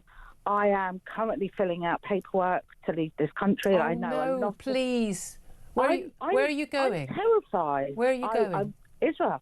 I'd rather live in a war zone. This is the thing I find mind-blowing. And having been to Israel, I completely understand the appeal. It's a fabulous country. It really is. But I just don't want anyone to feel they have to leave this country because of their faith. Julia. I'm a disabled woman, and wheelchair services won't give me a wheelchair. I've got an HMO literally across the path from me with illegal migrants. Yeah. I've had to move the Jewish symbols that we put on the door inside my apartment because you don't think you'll be safe. I can't let anyone know that I'm Jewish outside of my own house. That's just appalling. And you don't feel the police are going to be on your side because, as we saw with West Midlands Police, although you're in Hertfordshire, they were on the side of, let's face it, the Islamist, violent thugs. Susie, I am so sorry about that. I am so sorry to hear that. This is a source of shame for everyone in this country. And I don't care if it's whether someone is Jewish or Muslim or atheist. If you feel you have to leave this country because you feel you're not safe because of who and what you are, that is so wrong. Philip, I know you want to come in. Well, a friend of mine who is Muslim who worked for MI6 for a number of years, was forced out of this country because of the bullying that him and his family got, and in particular his family got in schools in this country, because some of the parents found out that he'd worked for intelligence services, found out his background that was there, and bullied him and his family out of the country. They're now living in the Middle East. And were the people bullying, were they fellow Muslims? No, they were locals from part of the UK. But they thought you're somehow you're traitor. You shouldn't be working for the authorities. They thought you're a threat to us. You're going to bring people in to want to try and put our children in danger and all the rest of it. So extraordinary. That's awful as well. Absolutely awful for somebody who was serving their country. Yeah. Terrible. William is on the line. He's in Liverpool. William, you want to talk about, well, not policing here, but effectively policing in America, that ICE shooting of that woman in Minneapolis. What do you make of it, having seen the video? Well, Julia, I agree with what you were saying most times, but on this occasion, if that lady had got away and a shooter ensued, she could have killed several people. Yeah, but I mean, so could anyone in a car at any time. She shouldn't have gone to drive away. She shouldn't have been there. She should have got out of the car and she shouldn't have gone to drive away. Was that a reason for the police to shoot her in the head? I think so, because as I say, in America, you know you're going to get shot. It's not like this country. True. Right? You know you're going to get shot.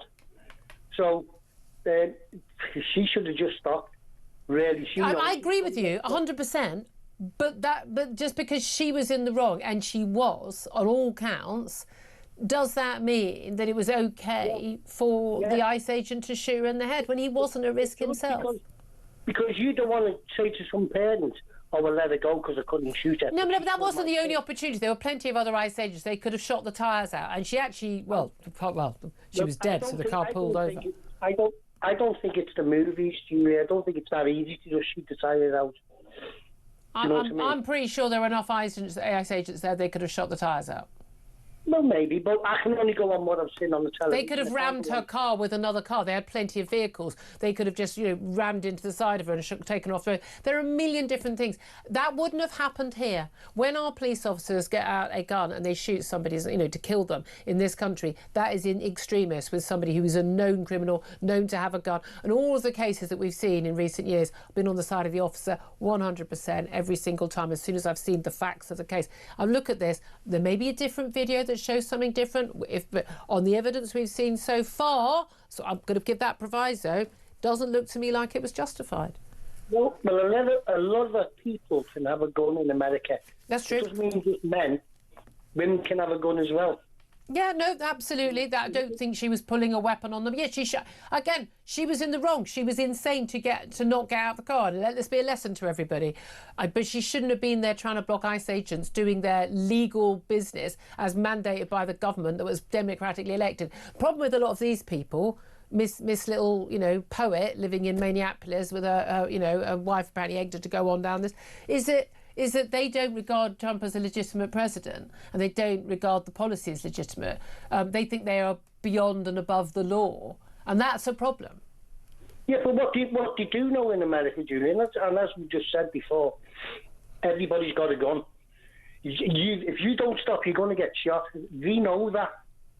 So I'm afraid she's got to probably be angry, and now she's paid the consequences. Yep, she has. I just don't think it needed to be that severe a consequence. But William, I absolutely, I think a lot of people will agree with your point of view. Do you want to come back in again, Philip Ingram? Yeah, from the videos that I've seen, and again, there are some different angles, aren't there? It was not justified from the ICE agent. However, what we haven't seen is what was going on inside the car, and therefore, if the woman did make a move to potentially get a weapon and all the rest of it, then that changes matters completely. But we also know American law enforcement tend to be much more trigger happy. They are much more trigger happy. But that's of course because they are more likely to, meet people. Again, people talk about cop killings of black men, and actually, more cops are more likely to be shot, and you can understand why they are so. And therefore, it's great us speculating, and the videos make it. I've watched them in detail, and I would come down on the side. And you're someone who has held a weapon. Yeah, exactly. And I think what the ICE agent did was wrong. The woman was doing things wrong. I didn't think she was an immediate danger, and therefore shooting her was not right. Okay. However, I didn't see the perspective from the ICE agent who pulled the trigger, who was looking through the windscreen at her and didn't see what she was then doing. He may have seen something completely different. And I think we'll find when he gives evidence, he will be saying what he saw. But whether or not that turns out to be true or not will be a different matter. But it doesn't matter. If she made a move that made him think that she was going for a weapon, you're then in seconds. You have to make a decision. You have to make that decision. And Very fair point. When you shoot to kill. You don't shoot to wound. Top tip for people: don't put yourself in that scenario. 11:36 is the time. We're going to take a quick break. Then we're going to be talking to former commander of specialist operations at New Scotland Yard about what the hell has gone wrong at the Met. And we're also going to be talking about are the gangs being smashed. Now, a Belgian court has jailed a man who basically supplied thousands of the small boats and engines used to cross the Channel. That's all coming up. This is Talk, the home of common sense.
Across the UK, on DAB+, on YouTube, on your mobile, and on your side. This is Talk. Good morning, welcome back to the show. Just a reminder that here at Talk we are welcoming in the new year by giving away a massive £26,000. What better way to kick off 2026 than with the chance to win some serious cash? Yep, 26 grand. It's our biggest ever New Year cash giveaway, and it could be yours. It's 26k for 2026. And here is how to enter. For your chance to win, text TALK to 83338. Text costs £2.50 plus your standard network rate, or you can call 0343 423 9761. Lines close at 12 p.m. on the 9th of January 2026. That's when you'll need to answer your phone. If it rings, it has to be open only to UK and 18 plus. This is a network promotion. Full T's and C's at talksport.com/win. So for your chance to win, text TALK to 83338 right now. Very good luck to you. Right now, let's talk more about what's going on. After talking about ICE, we're going to be talking more about what the hell is going on with our Metropolitan Police after that extraordinary revelation that rapists and violent thugs, including 2 serial rapists and a man who had, 2 serial rapists who've now behind bars. These are just the ones we know about, who were basically hired by the Metropolitan Police when they chose not to properly vet, or in some cases do any vetting at all, of thousands of recruits. It meant that not just rapists, people accused of child sex abuse, racism, violent offences and goodness knows what else were allowed to join the Met Police. Why? Well, because they didn't want to lose out on some Home Office funding and needed to rehire people quickly. And also they had those, we love them, diversity targets. So certainly in one case, one officer was hired on the basis that, well, even though there was this allegation against Cliff Mitchell, a serial rapist who called himself the devil, that he had actually raped a baby. Can you think of a worse crime than that? he was black, and so they decided to overturn the decision to reject his application at the vetting panel. Mind-blowing stuff. Well, let's talk about this with Roy Ram. He's a former commander of Specialist Operations at New Scotland Yard. Roy Ram, thank you for joining us. Happy New Year. And what on earth has gone wrong at the Met? Do you know what, Julia? I almost declined to come on this morning because I'm totally lost for words. It's just extraordinary, and it's a betrayal of just about everything. It's a betrayal for Londoners. Can you imagine if you're a decent, honest police officer, and a new guy comes to your station or a new young woman comes to your station, and you do not know now whether they have been a convicted criminal. You do not know whether they have been vetted. Who are you working alongside? I don't want to swing the blue lamp too much here, but when I joined the Met, a police inspector came to my home and interviewed me and my parents. Obviously, there's the fingerprints in the photograph and all the rest of it, and I had to provide references. It is inconceivable that the Met should have people being recruited as police officers that have not been vetted, and when they have been vetted and these kinds of offences have been discovered, nothing's been done. But again, we're not talking about really, high-level vetting and these people slipping through the net. We're talking about the most basic employment checks that would be carried out for someone getting a job in a shop. Yeah, and I think it's quite clear that Mark Rowley, the current commissioner, so Mark Rowley, recognised the scale of this problem, and that's why he needed to get changed to be able to get rid of officers that that were being protected by employment law. Yeah, and by the Police Federation. Yeah, absolutely, and by the Federation. I mean, as a police leader, you have to have confidence in the people that you're putting out there on the streets, and you have to be able to reassure Londoners that you've got an honest a force with integrity.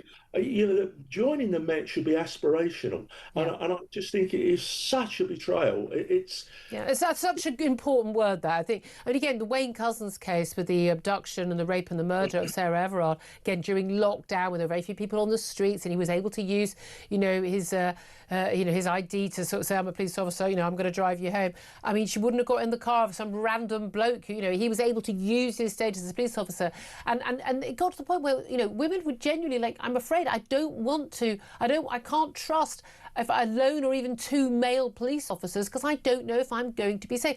And since that case, numerous stories have come out, and again, these are the ones we know about police officers who have used their position, used their warrant card, their uniform to rape and abuse women. We know about cases of the grooming gangs, when the girls who go to the police actually then not only do nothing, they then rape them themselves. I mean, it sounds like something out of a TV drama. It's like Line of Duty, rather than something that should be happening in real life.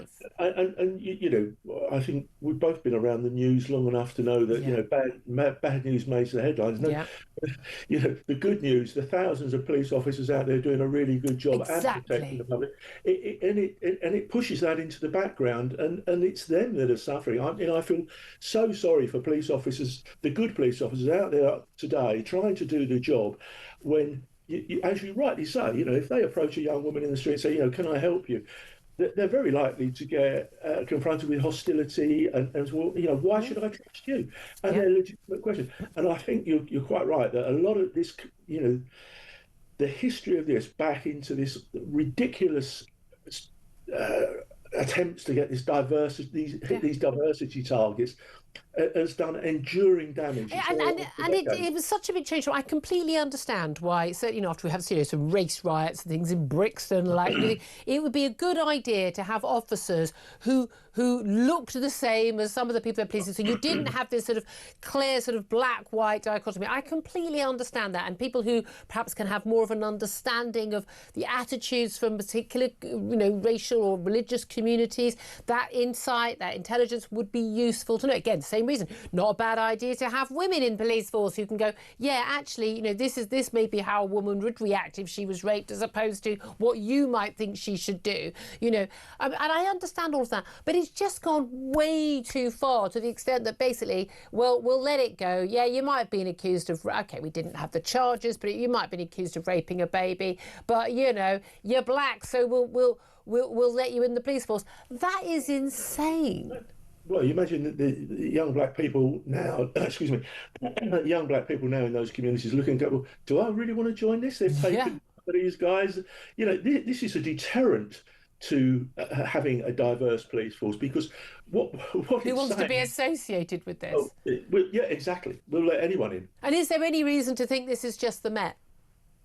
I don't know. I mean, the Met was under enormous pressure, and it kind of gets this pressure from the Home Office more directly from anywhere else. But I think probably there's chief constables around the country of other large metropolitan forces will be looking at their recruitment process and perhaps saying, have we been down the wrong path here? Yeah, well, is there any wonder that we should have some worries about the more senior, more junior people when we know who's the people who are senior? Let's look at what's been going on at West Midlands, please, because astonishingly, the Chief Constable, Craig Guilford, is still in a job. I don't know how he's still in a job since November, but let alone after his latest Select Committee appearance before the Home Affairs Select Committee, where it is very, very, very clear. Nick Timothy, he's a Labour Tory MP, and he's a former Chief of Staff to Theresa May when she was Prime Minister, has basically said the West Midlands Police lied and lied again to justify a ban on basically Jewish Israeli fans attending a Europa League match against Aston Villa in Birmingham, and they did it at the behest of Islamist extremists in Birmingham.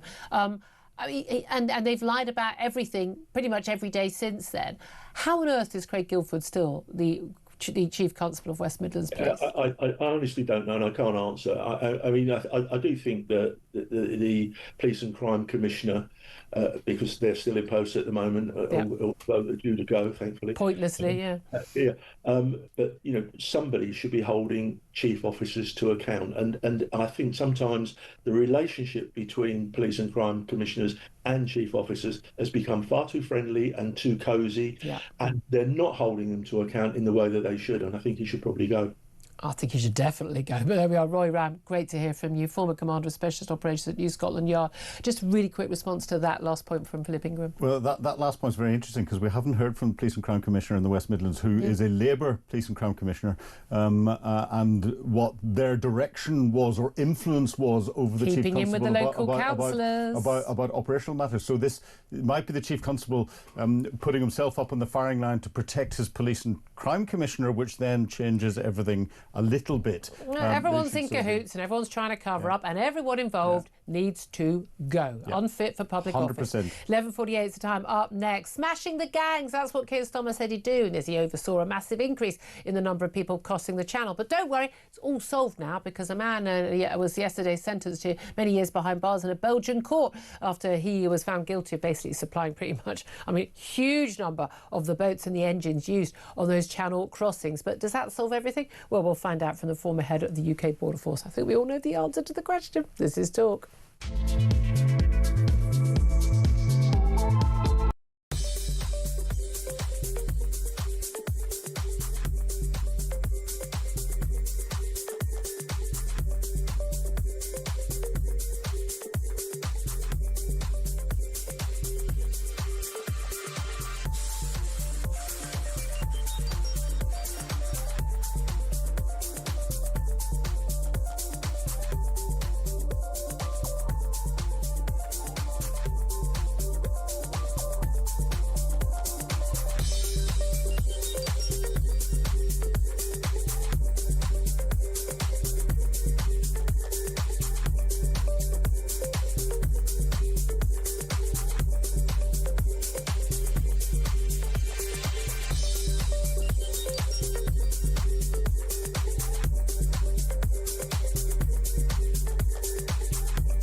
rewirings of the state do need to be done, because I think vast parts of it, the Home Office I would include in that, the Ministry of Justice I'd include in that, obviously what the hell is going on Britain's borders I'd include in that, and the Met Police I'd include in that. It's these unwieldy, out of control organisations that actually any one or two cabinet ministers who change colours and parties and stripes every few years, actually they come in and realise they're not in charge. These are being run by the organisations themselves to the detriment of Britain.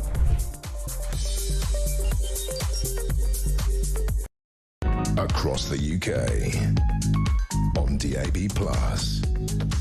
on YouTube, on your mobile, and on your side. This is Talk. Good morning, welcome back to the show. 11:51 is the time. Coming up, we're going to be top of the hour. Going to be talking to Carl Hennigan, Professor of Evidence-Based Medicine at the University of Oxford. Your friend and mine. Talked to him many times about those fat jabs. And what a surprise. Conversation we've had many, many times. Fat jabs are only basically going to work if you're on them for life. Yep, that is basically what the studies seem to suggest. What a surprise. We're going to be talking about that. Was that their aim all along from those pharmaceutical companies? I'd love to hear your thoughts on that. Right now, though, we're going to be talking about how the gangs have been smashed, the problem of illegal migration is all sorted, and we can all just get back to our lives and never talk about that issue ever again.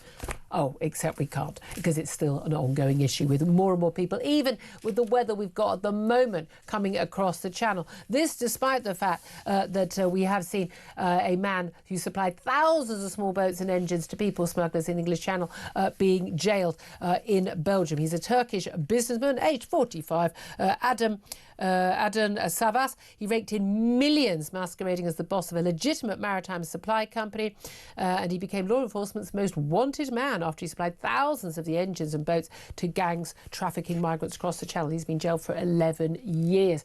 But let's face it, someone else has already taken over that job, haven't they? Let's talk about this with Tony Smith, former head of the UK Border Force. Good morning to you, Tony. Happy New Year. And has this solved the gang problem? Happy New Year to you too, Julia. Of course, the answer is no. Yeah. I think we should give credit to the National Crime Agency and the Belgian police for taking this bloke down. The Britons did help with him, with his arrest, didn't they? Yeah, it's really hard, in my experience, to work across international boundaries at getting after international criminals. A lot of work was put into this. Some of them may even be listening to your show who were involved in that, I don't know. But I would say hats off to them for taking this bloke out. He was prolific. I would have given him a lot more than 11 years. I would have put him away for life, actually. Quite a few of those people, it was if I probably are dead now, and they probably drowned as a result of what he was up to. So I think we should be putting these people away for life. But can we make a point? Make a point though. He supplied basically a rubber boat and an engine for £4,000 on average, but he knew categorically they were not basically seaworthy. Yeah, of course they do. They all know that. All the human smugglers know that. They don't care about people drowning like normal people do, because it's all about the money. But, when you talk about international organised crime, this is the same as drug smuggling. Yeah. It's the same as everything else. You can't put these people out of business completely. Yeah. You can take out the big guys. It took them 2 or 3 years to take him down. Yeah. And yet the boats are still coming, aren't they, Julia? And there's going to be always someone else. This is a game that goes on and will go on in perpetuity between law enforcement and international criminals. Great work on this one, but I'm afraid in itself it's not going to stop the and nor is smashing the gangs. Well, that was when we talked about it, that was first the policy. Stop the boats was the first policy from Rishi Sunak, and then it was smashing the gangs from Keir Starmer. And we always said, you could arrest the lowest player, you can arrest the most important player in any gang doing this. There is so much money at stake, and it's really easy money. It really is. You're not having to have really complicated equipment. This is not. You don't have to be, rocket science to work out how to get a rubber boat and an engine and get some people who are sitting in camps there in Calais onto a beach and get them into the water. I mean, for goodness sake, a 5-year-old could organise that, and there are always going to be more who are going to be willing to do the job. Yeah, so you've got to get in the minds of the migrants themselves. Yeah. What are they? I mean, I did go over there with a BBC crew a couple of years ago to interview one of them myself, because I wanted to see what is in their minds. But their mindset is that they probably know somebody here already, or they've been told of someone here. They're in touch with on WhatsApp who said, look, just get in a boat, mate, and come over here, because once you're here, they're not going to send you back. And you'll be out of and they're right. And they're right. Basically, they're right. And I just did a bit of research on the year-end report. But according to one study, only 2,272 boat arrivals have been returned, Julia, in September to year-end September 2025. When you weighed at about the numbers, which was about upwards of 40,000, it's very, very unlikely that if you come here on a small boat, you are ever going to accept. You're just playing the odds. And by the way, as we've seen, even with some of the people who've been deported on those BA very expensive flights to Paris, the official sort of one in, one out little exchange scheme we've got with Macron, at least 2 of those have come back. OK, they've been found. I love that the government held this as a victory for them and a sign of success. Well, yes, but we found them again. We were able to fingerprint. We knew they were. We sent them back again. Brilliant. I'm paying for how many flights for these people? But this is the thing. The numbers are still going up. I mean, they weren't at the peak of 2022. I think that was just a post-lockdown year, frankly. But they are still in the tens of thousands. And virtually everyone who's ever arrived this way is still here in this country, and we are paying for them.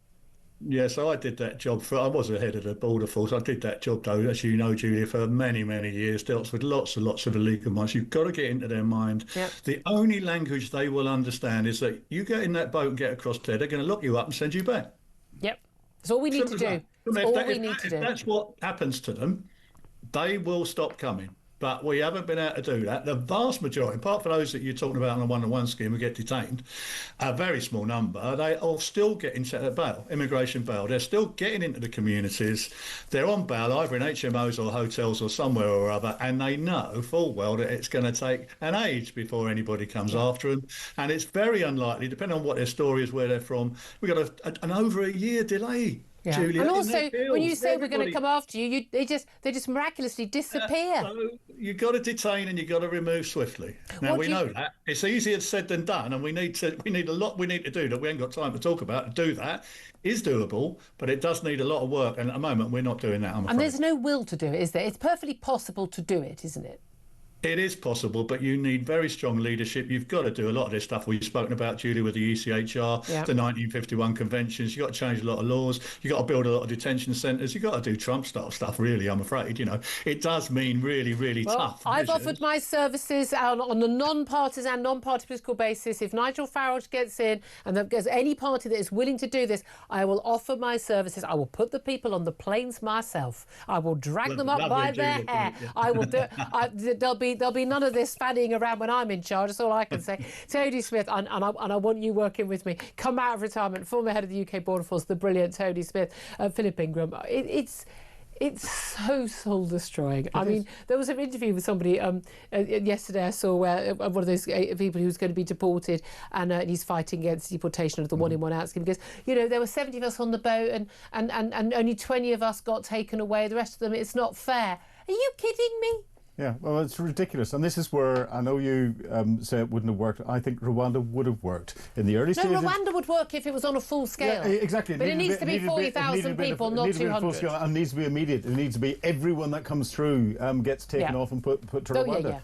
But instead of having an alternative before they scrapped it with no alternative. Yeah. And what did we see happen immediately after? Yeah, the numbers go up. Yeah, the only time the numbers, what was really interesting was when people started heading off to the Republic of Ireland. Yes, exactly. So I thought that was very interesting. I'm more than happy to make this the Irish government's problem. I don't want it to be the Irish people's problem. You should see the problems that there are, because I follow that very closely in Ireland. Well, here's my thing. They chose to try and punish us for our democratic vote for Brexit. Got no sympathy. Sorry. Anyway, so much more to talk about, including the fat jabs, including those ICE agents. But that's all coming up. Stay tuned. This is Talk.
across the UK, on DAB+, on YouTube, on your mobile, and on your side. This is Talk.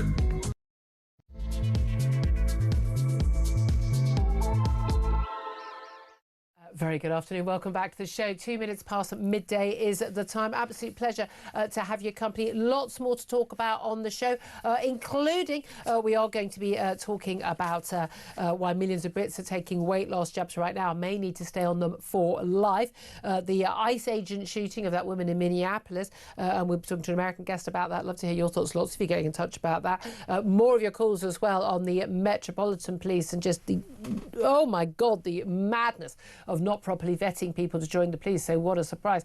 The likes of rapists and violent thugs slip through the net. Well, they're not even slipping through. They're being welcomed with open arms. And also we're going to be talking about a new drama on Channel 5 about Hugh Edwards' fall from grace as a BBC presenter. And Hugh Edwards is going to be played by, as you see on the front page of The Sun, looks very good casting, Martin Clunes. Absolutely fascinating there. Now, whether you are listening to me on DAB Plus Radio, on your smart speaker, watching on YouTube or your connected device, it is great to have you company. Don't forget, if you do miss anything, you can go to my YouTube page, The Julia Hartley-Brewer Show, hit subscribe, and then you will never have to miss a thing. Don't forget, I'm going to be telling you more about that competition to win £26,000 in the next half hour as well. Delighted to say, joining us on the show today, throughout the show, he's been the voice of doom. Earlier, I'm not gonna. If you weren't tuned in, I'm sure we've got it out on social media by now. Wow, I mean, basically, it's all going to hell in a handcart. What can I say? But Philip Ingram, MBE, former senior military intelligence officer, joining me today. You're not. I mean, you're a very chirpy soul. It has to be said. Good afternoon. And a very happy New Year. But talking happy New Year, but happy New Year. Talking about where we are with the US and the threats from Russia and China and all of that. I mean. The risks that we are facing and our basic lack of resilience, both politically, economically, militarily, socially. I mean, it's a bit of a worry. Perhaps we need to be focusing on this stuff. We do, and it's all linked. What's going on in Ukraine, between Russia and Ukraine, is linked to what's going on in the Middle East, and we're seeing the potential collapse of the Iranian regime in the Middle East. Is linked to Venezuela, is linked to what China is doing and pressurising there, is linked to what's happening in North Korea, and Kim Jong-un's got nuclear weapons. We need to recognise that there is I told you, full of cheer. There is growing world disorder, and we need to be ready for it, because once someone pushes a button or starts another conflict, that's too late. We need to get ready now, because that will deter it. The urge, I think, particularly in the West, especially when you're dealing with democracies where people, are voting and saying, well, I don't want to pay any more in taxes and the like. The urge for politicians to put their heads in the sand over things like the need to build nuclear power stations, third runways at Heathrow, the urge to, invest in our military, all the stuff that actually costs the serious money, which you don't see the dividends of. And we never really feel the dividends from defence unless we end up going to war. And the whole point of building up defence is to not go to war, Correct. isn't it? So correct. Well, we do. No wonder they don't want to do it, because they think not. Again, I always say this. China thinks, and the Iranians, they think in generations. Russia thinks in years. Yeah. Our politicians think in 24-hour news cycles. Oh yes, or what the next tweet is that Donald Trump that puts out. But there are dividends from defence. The internet is a dividend from defence. LED lights are dividends for defence. People don't realise the dividends that are out there from defence. But the safety and security we've had since the end of the Second World War is a dividend from defence, so people can go out and protest on the streets and everything else. Yeah. If it wasn't for defence giving us the freedoms that we've got, we wouldn't be able to do that, and we need to make sure that we can keep ourselves safe in the future. And the world, I've been at this game for over 40 years. I have never seen a more dangerous period of time, and believe me, I'm worried, and I've never been this worried before. Carry on as you were, everybody. Give us a call. Your reaction to that, your reaction to all the big stories we're talking about, including the rapists and violent thugs hired by the Met as full checks were basically axed in a rush to hire more people, and crucially, to hire more people who fitted diversity targets. Your thoughts on that ICE agent shooting in Minneapolis. May I bring in mind, Minneapolis, of course, is where George Floyd was shot dead as well. We saw those huge riots in 2020. I mean, for some reason, we saw them here in London as well. Never understood that. But there we are. I'd love to hear your thoughts on all those big stories. Give us a call 0344 499 1000. Text the word talk in your message to 87222. Get in touch on X at Talk TV. Calls are charged at the national rate. Text cost £1, standard network rate message. Now let's talk about something that is, well, I think very much in people's minds at this time of year. Certainly we're trying to be good in my household as well, which is losing the Christmas and New Year partying weight. Getting that little bit extra weight that you've put on over the festive period off those hips and the tummy and try to get back into good nick.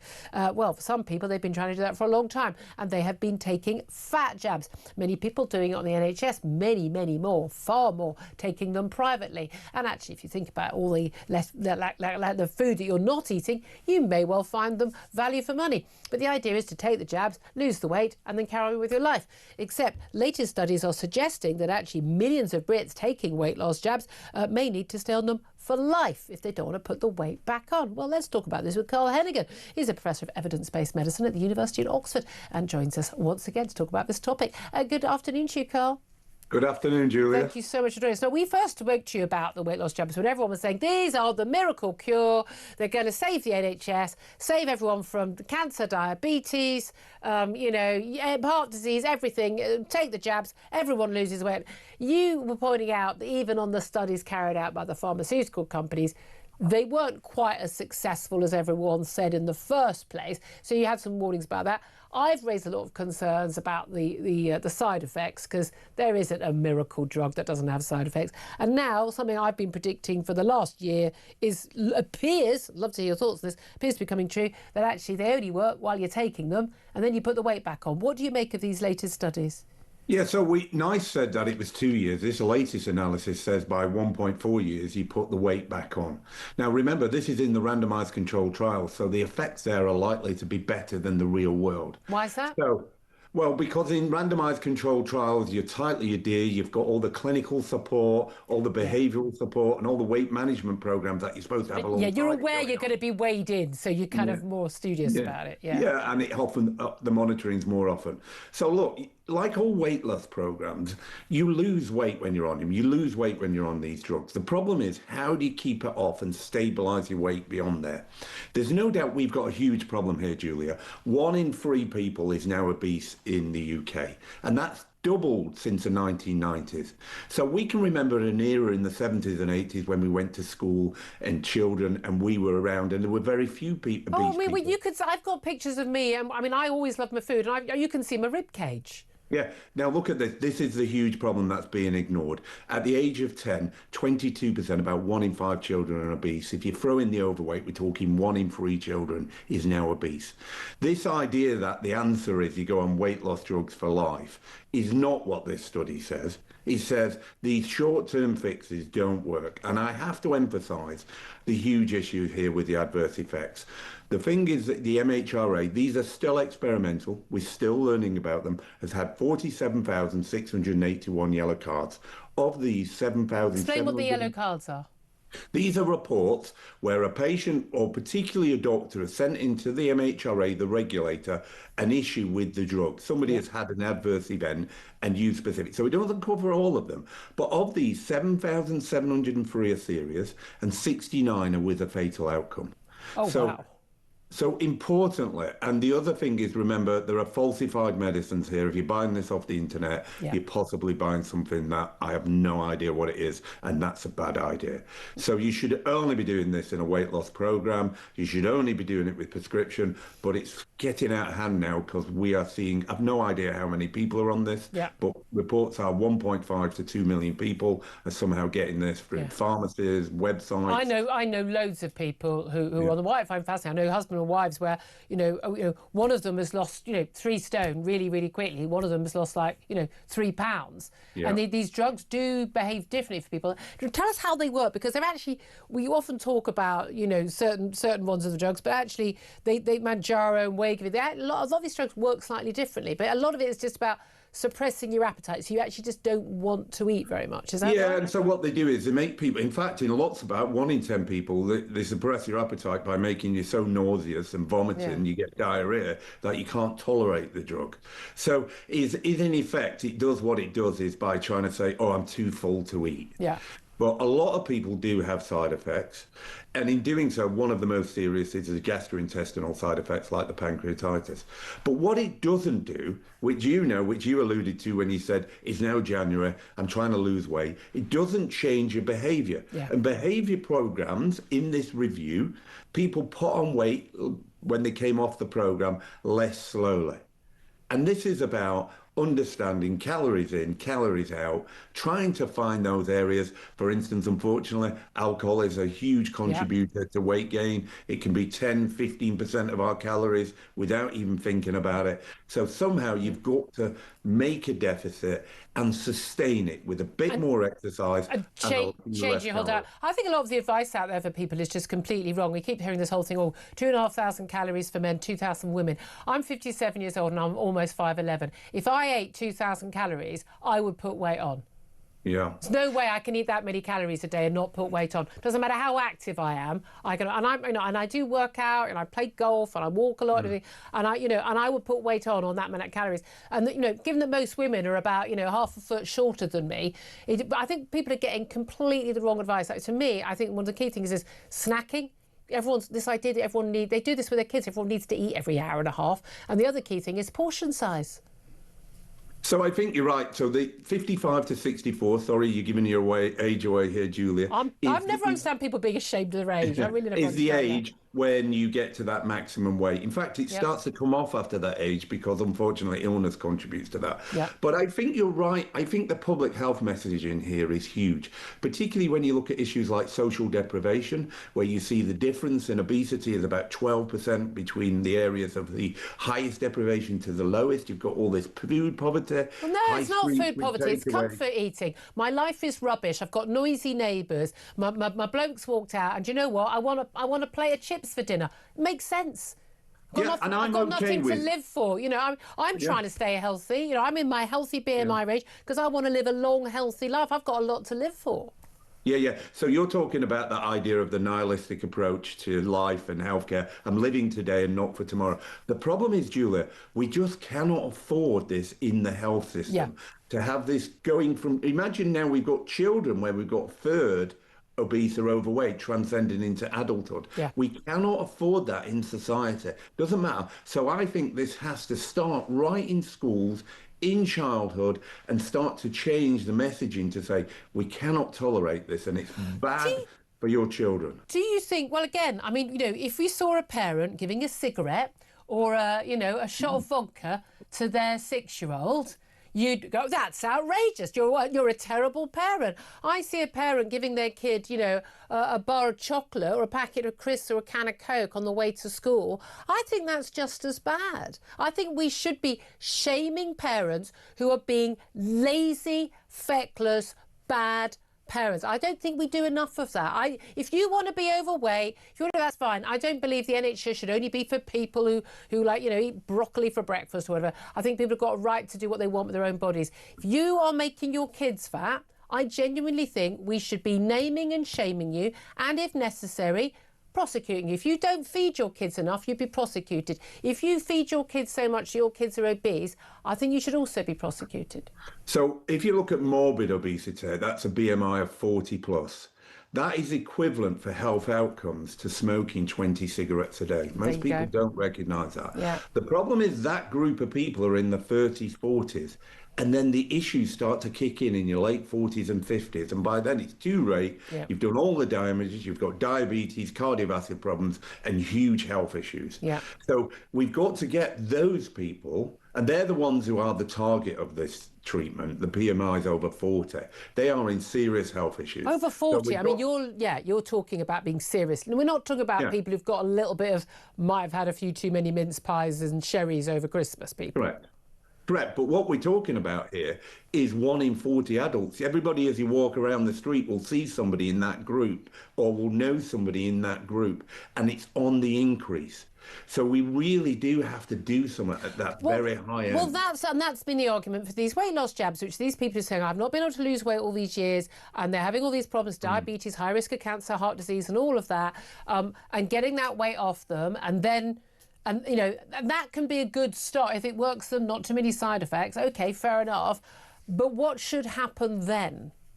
Well, look, you talked about the smoking. Think about the public health messaging that we targeted everybody to say this is a bad idea and try to shift their behaviour. It's very difficult. We This is taxed not going to cigarettes, happen overnight. and we've started banning people from smoking, and we weren't going to ban fat people from the biscuit aisle in the supermarket. What are we going to do? Well, look, I can remember a time when people smoked on a plane in a train. Totally. In the pubs, and when you look back in time, you think this is seriously ridiculous. But if you look at certain hidden calories in many of processed foods, you go on board and you're like, geez, this is 2,000 calories. Yeah.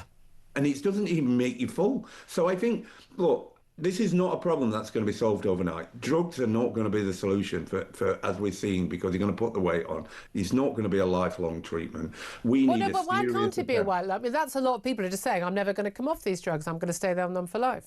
Because what you're doing then is medicalising the whole of society. That comes But that's with... what the pharmaceutical companies want to do. Oh, that's yeah. That's why they spent years developing statins. They don't want to come up with a cure for cancer. That's not going to make them money. They're going to make money out of putting the entire society on weight loss jabs and statins for the rest of their lives. Yeah, but remember, statins most benefit those who've already had a heart attack, who have a serious condition and are at high risk of dying in their 50s and 60s. Yeah. We're not treating 20-year-olds or 10-year-olds with statins. But you're right. We have a huge issue here that we have to start addressing. We're not going to... If we medicalise the whole of society, you're going to have huge numbers of people thinking, well, it's all right, I can eat what I want, I'll just keep taking the drugs. That is complete exploratory. We've only got 2 years of experience with these drugs, yet the number of side effects are accumulating, and the cost is going to be huge. This is not going to come free for the NHS on prescription. So anybody who thinks for this lifestyle choice, what we do is sell us a load of products and then we sell you a load of drugs. Yeah, it's a fantastic for the pharmaceutical industry. This is a $70 billion worldwide market. It's due to increase to about 100 billion by the end of the decade. It is a dream for pharma. It is not a dream for us and the public about how we solve this problem. Absolutely fascinating. Carl Hennigan, Professor of Evidence-Based Medicine at the University of Oxford. Thank you very much indeed for that. Philip Ingram, listening to all that's really interesting. I'm going to say something, this is terrible.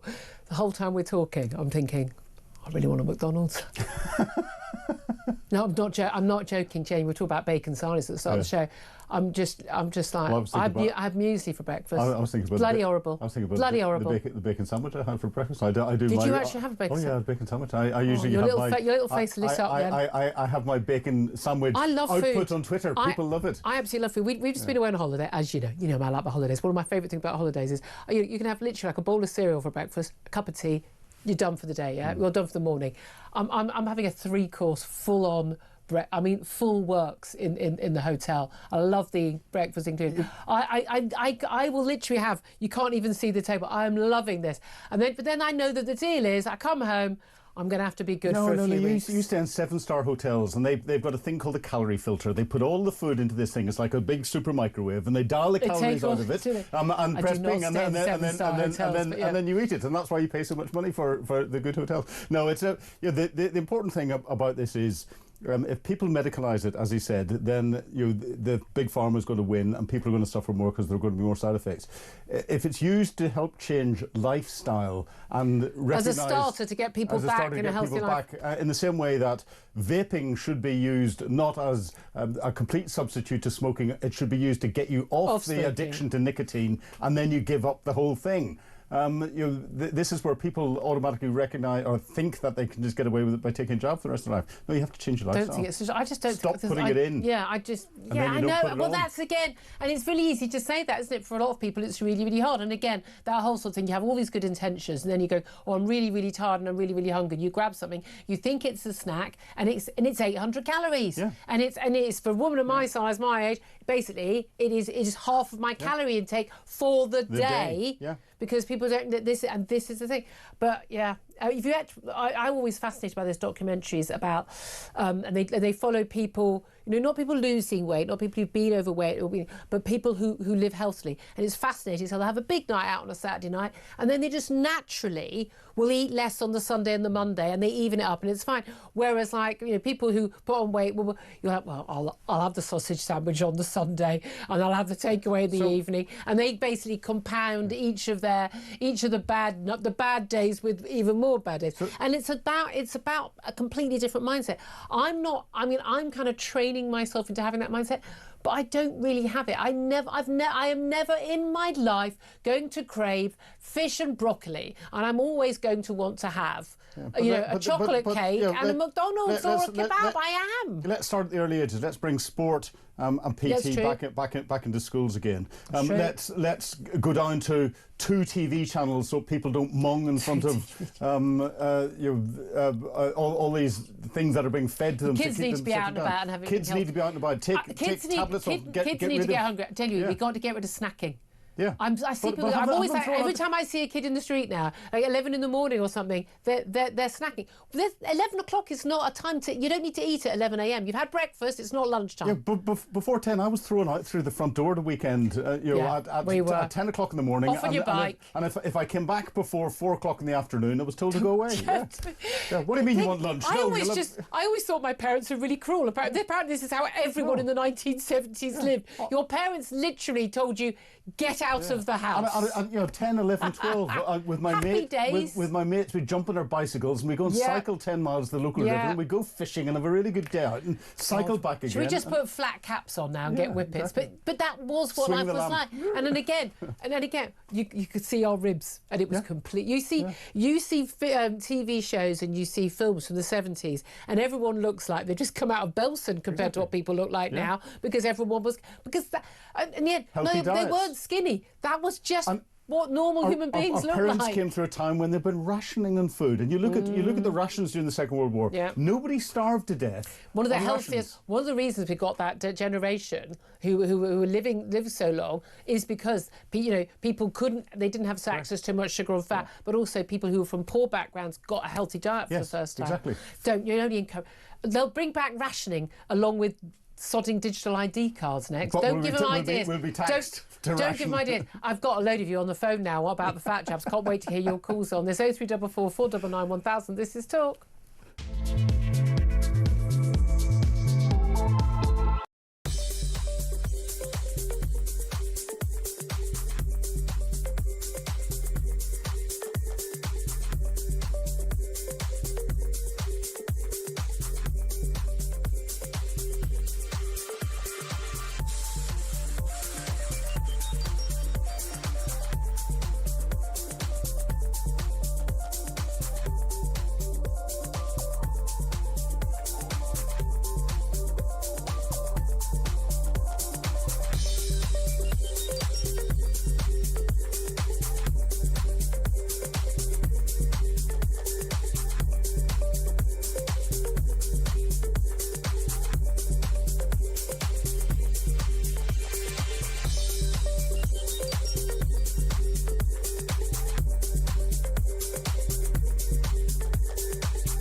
TV drama on Channel 5 on Sun Investigation. Look Who's Hugh. Martin Clunes playing disgraced BBC pedo Hugh Edwards, the man that announced the Queen's death. It was the voice of the news. I'm going to try and be as calm as possible because I want your take. I think it is an absolute disgrace that pedo is walking the streets getting £200,000 a year. I cannot believe the BBC are so goddamn incompetent. I'm paying my licence fee so that pervert can live comfortably. It does my head in. Across the UK, on DAB+, on YouTube, on your mobile, and on your side. This is Talk. This is Talk the Home of Common Sense with me, Julia Hartley-Brewer. I don't know if it was common sense the last 10 minutes or so. We're having a little conversation. I've got the production team saying they should have put the Hovis music on underneath. We were talking about in our day, in the 1970s, we were all skinny, we were all active.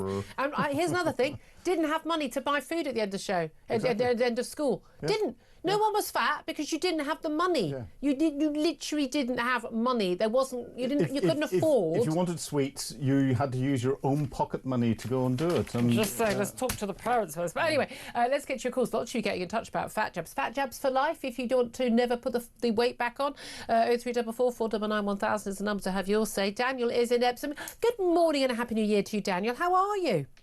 Yeah, I'm great. Thank you. You, Julia? Very well indeed. Lovely to. I would say, apart from that, I'm hungry because we've been talking about fat jabs. What do you make of this story? Well, whilst you're right in saying that it's very easy to put the weight back on, I think when I lost about 4.5 stone. Wow. Just bad habits. I only did it for about 6 months. Wait a minute. How did you lose the 4.5 stone? Oh, on the jabs. Oh, right, OK. On Manjaro, I just bought it myself. Did it. I was one of the first people to kind of do it. And I went from 16.6, I got right down to about 12, 11, something like that. I can't. And it was fantastic. And whilst you're correct, a lot of people could put the weight back on. I'm not saying it. The studies are showing it. Yeah, but I sort of think I've managed to keep most of it off. I put a little bit back on, but not a lot. Yeah. And I feel and look a lot better. Yeah. But are you more active now? And have you changed your lifestyle and your diet as well? I tell you what it does do psychologically, because they call them magic jabs, right? Yeah. They basically ensure that you eat less, okay, and you don't want to eat like you used to. You're not feeling like you're restricting yourself. You just don't want it. You don't want to, basically. So they're not magic. You just eat less. And or I went a couple of days without 24-hour periods without eating at all. Yeah, well, that's not good for you.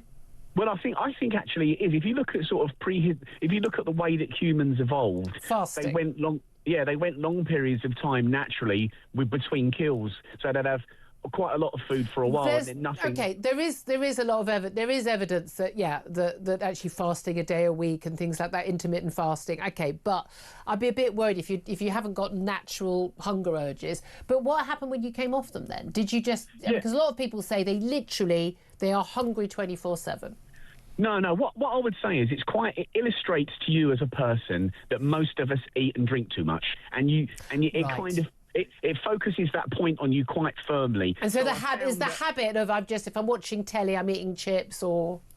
Yeah, so you know why you were fat. I mean, I've never eat anything sugary. I never eat any sweets or cakes. But for me, it was like I'd stop at Greg's and have like one of their... I'd have like a Cornish pasty and a baguette. And when you actually look at... And a baguette? Calories, yeah. Wow, okay. For lunch, for example. So you think that's something like 1,400 calories. I was going to say about 4,000 calories, the two of that together. Yeah.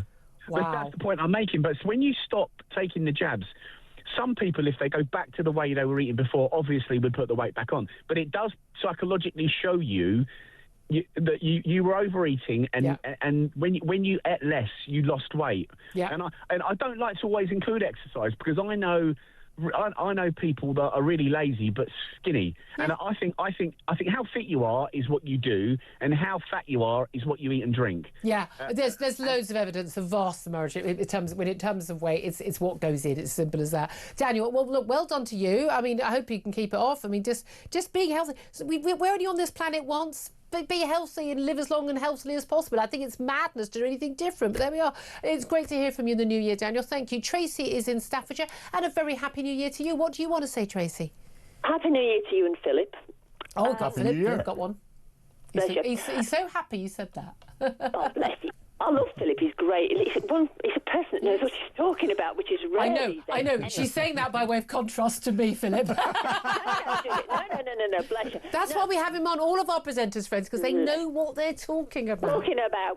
Now, when I was a community pharmacist before I retired, we used to offer, in various places, a low-calorie diet, 600 calories, and basically you had these sachets, and that's all you had. And, of course, everybody lost weight. Yeah. There is not one single person that we took through this programme that as soon as they went back to normal eating, they didn't start piling the weight on. But that's the point. They've gone back to their old normal eating, not to new normal eating. And we used to counsel people and whatever, and you know, dietitians can say what they like, but it's almost like your brain is your brain is wired that way, and it's almost like it's almost like an addiction. Except, you know, with alcohol you can avoid alcohol, with fags you can avoid fags. You can't avoid food, and that's what makes it so very. That's a very good point. I've met people who genuinely, they can eat. I mean, you know, they're not even particularly active. It's not like they're running marathons every day. They could just eat anything they want. They don't put a pound on. Other people who look, so much as look at a slice of bread and they put weight on. I mean, I'm one of those people that my body naturally holds my weight. I have been exactly the same weight ever since I've been an adult. If I'm hungry, I eat.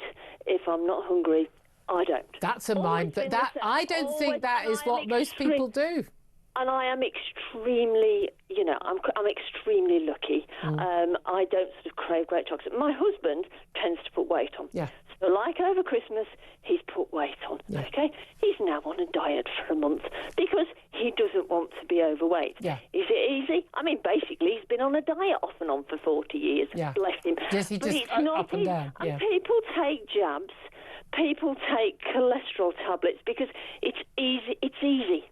And why wouldn't you want it to be easy? I seriously, as an ex-pharmacist, I seriously wonder about long-term side effects on Mounjaros.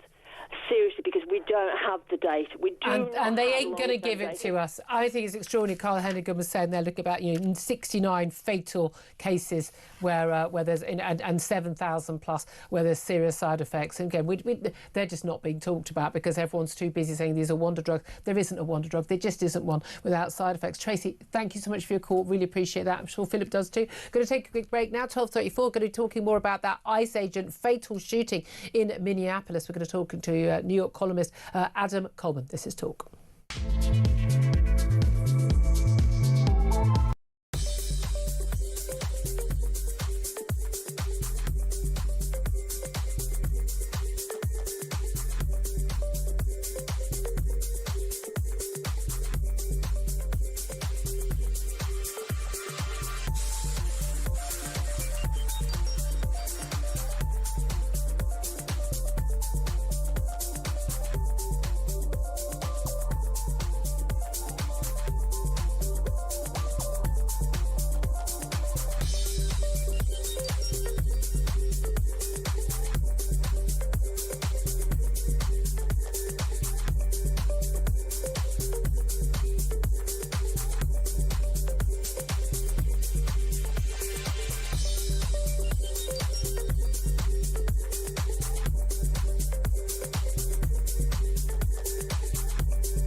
Across the UK, on DAB+,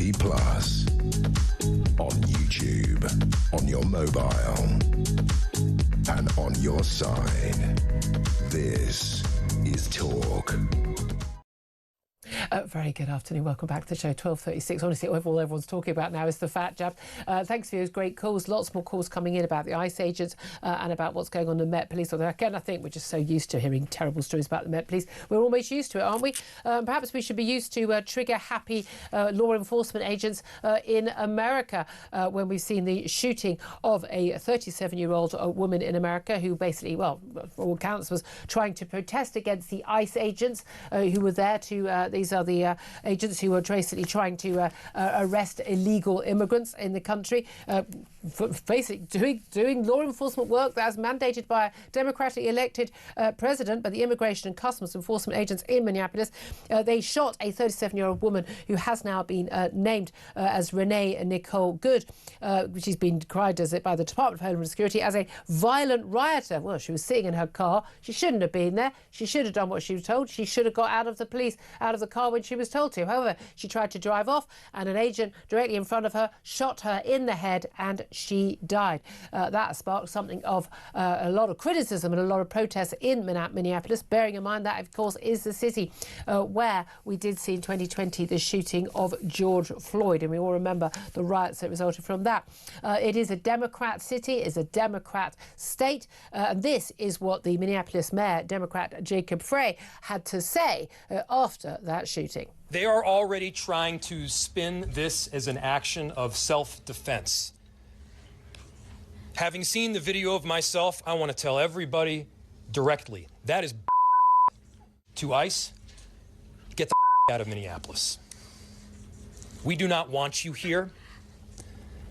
Your stated reason for being in this city is to create some kind of safety, and you are doing exactly the opposite. Well, he was certainly stirring up more feeling on that. Well, let's talk about this with Adam Coleman, who's a New York Post columnist and joins us now. Good afternoon to you, Adam. Oh, good morning over here. Oh, over there, yeah, indeed, and Happy New Year to you as well. Look, I'm sure you've seen the video. We played the underlay of the video. Some of the videos actually have to stop at the point when the woman is shot. There's no doubt at all that, you know, she was where she probably shouldn't have been, or that she disobeyed instructions from the law enforcement agencies when they told her to get out of the car. Should she have been shot from what you can see from the video? So what I would say is I watch a lot of police cam videos. I watch a lot of incidents involving police, whether it's ICE agents or any sort of law enforcement. The vehicle can be seen as a deadly weapon. And so if you are coming towards an officer with a deadly weapon, they can shoot. Yeah. A lot of people are showing one particular angle. There's an angle that is out there where you can clearly see that she made contact with that officer. Yeah. And so he shot. Now, that officer, what's also coming out, is this officer last year was dragged by a car while attempting to arrest someone for deportation. So, you know, it is reasonable to understand that, one, it is dangerous being around someone in a vehicle, and he already faced that. Two, it's also reasonable to say that this person has already faced some sort of negative interaction with someone in a car, and that he's going to be very, very careful about when he should pull out his weapon. Yeah. Because maybe last time he didn't. So our perception as sort of, you know, armchair watchers would be very different from the perception of someone on the ground at that moment and who had been through that already. And because you can look at this footage, you go, look, it's just an unarmed woman. Well, you know, they don't know that, a protester. But and you've got all these men in all the like riot gear with these big guns. Like, why is she a threat? But of course, the reason why they've got all of that equipment and they come in such force and such numbers with so much armory is because they have faced violent protesters in the past, haven't they? Absolutely. From my recollection, ICE never dressed like this, right? It is in response to the attacks. A lot of people don't know this when it comes to leftist agitators. Yeah. But it's because the anti-Trump stuff, the mainstream media makes everything seem like this is legitimate. But for years out in Portland, they were going after ICE facilities. Yeah. That was their thing that they love to do. And so the leftists going after ICE is actually commonplace. ICE has faced terrorist attacks. Yeah. So this is a very common thing. Now they are propelling it because Trump is fulfilling his promise. He's trying to get illegals out of here, especially the dangerous ones. Well, this is the thing. This is this woman who's protesting something, which is these guys are, you know, employed to do a job. That job is a completely, I mean, I'd say most people in America, even many Democrats would agree, you know, removing illegal people from the country there's certainly a mandate for it. It's from a democratically elected president. So much of this is that these people see themselves as the good people. Anything Trump does is bad. They regard the borders as fluid. They should be open. They regard the idea that anyone's illegal as a concept they don't even accept or understand, and they think they're the good people. That these people are the bad people, so they can do anything they want. You know, it's so funny. The border should just be open. No one's illegal. It's the most comfortable life position to ever have. Isn't it just? you would never face that consequence of what it looks like, because they don't go into your upper middle class neighborhood or your upper class neighborhood. They go where the poor people are, and many of the poor people are people who look just like me. So you don't have to face that. You can live comfortably in your gated community. And also you can get your cheap maid and your cheap nanny, your cheap gardener, and your cheap latte at the local coffee shop. I mean, that's the reality. A lot of middle class lefties live with the benefits of illegal migration and the lower wages that brings, but they don't have to compete for housing and school places and jobs for these people. Right, or even the most important thing, safety. Right. We saw what happened when Biden had the border open and what it looked like in New York City. They all of a sudden had brothels popping up, right? Now, if you lived in the Upper West Side, you didn't see that because it wasn't in your neighborhood. But they had sex exploitation that was happening left and right, and it was specifically run by migrant gangs. So it is a safety issue for the vast majority of people out there. And one quick thing, I think it's really important to understand the way that CNN and MSNBC and all these other leftist outlets are trying to spin this is that ICE agents just run around looking for brown people. Right? They know who these people are. They are all. They're not just sort of flooding a neighborhood and just picking people off the street randomly. Exactly. These are people who already went to court, were told you're not to stay, and they haven't left. Right? These are all targeted. Right? Whether they're criminals or not, committed some sort of crime other than immigration, overstaying immigration is a different story. But they're not supposed to be here. So these are all targeted. They're not going door to door looking for people. So I think it's incredibly... But that's very much how it is being played out in the media. And I've seen some reports on the Sky and BBC and ITV here in the UK where and they'll have people saying, I've been here for 20 years, and they're being treated very sympathetic. But you're in a country you're not allowed to be in. And I'm assuming at that point you're working illegally, you're not paying taxes, I'm not sure how, if you're in a country illegally, you're in the system paying taxes and being a contributor. And it just seems to me, it's like these things that it's treated like, and they always seem to find a young woman with children. And it never seems to be a bloke who they're talking to ever either, crucially. Of course. I've been selling drugs in my neighborhood for 20 years, and now you're arresting me? You are doing something you're not supposed to do. And the amount of time you were getting away with it has no bearing on anything. And I don't care if you made kids here or not, you're not supposed to be here. I'm with you. It's very, very, very, very clear to me. But there is no doubt at all that this is going to create ripples. There's going to be an investigation. I'm still not convinced that this woman needed to die in this scenario, but she shouldn't have been there. She should have followed instructions from law enforcement officials, and she was very, very foolish. But I think there were other ways that this could have been dealt with, and I think that the US law enforcement are largely much more trigger happy. I don't think she should have died in the same circumstance here, but let's be honest, if she were black, there would already be riots on the streets, but she was a white woman, so there aren't. You know that, and I know that. Possibly. I know that they're trying to. But yes, you could be onto something. It's always, black people are always seen as the more sympathetic figures. But they're definitely trying to gin up something over in Minnesota, especially in the light of Tim Walz not running for re-election. The governor, with all the fraud cases coming out. Can we touch on that? Because that's something I haven't got to this week, because we've had quite a lot of news already this week in relation to Venezuela and Greenland, goodness knows what, and news here in the UK. But just touch this, because this most extraordinary thing that is exposed on X, on social media, by independent journalists, and it took a long time for the mainstream media in America to pick up on this. And this is this expose over billions of dollars going to certainly the hundreds of millions of dollars going to Somali childcare daycare centres that didn't even exist. Yeah, and actually it started with the daycares, but actually it's expanded more. Apparently, they say that America needs socialism. Apparently we had socialism because this is all taxpayer funded. They were sending millions upon millions of dollars to daycare centers, to adult care centers, to supposed autism centers. The list goes on of publicly funded things that were coming from either the state of Minnesota or in combination with the federal government funding these things. So the Somalis were essentially gaming the system.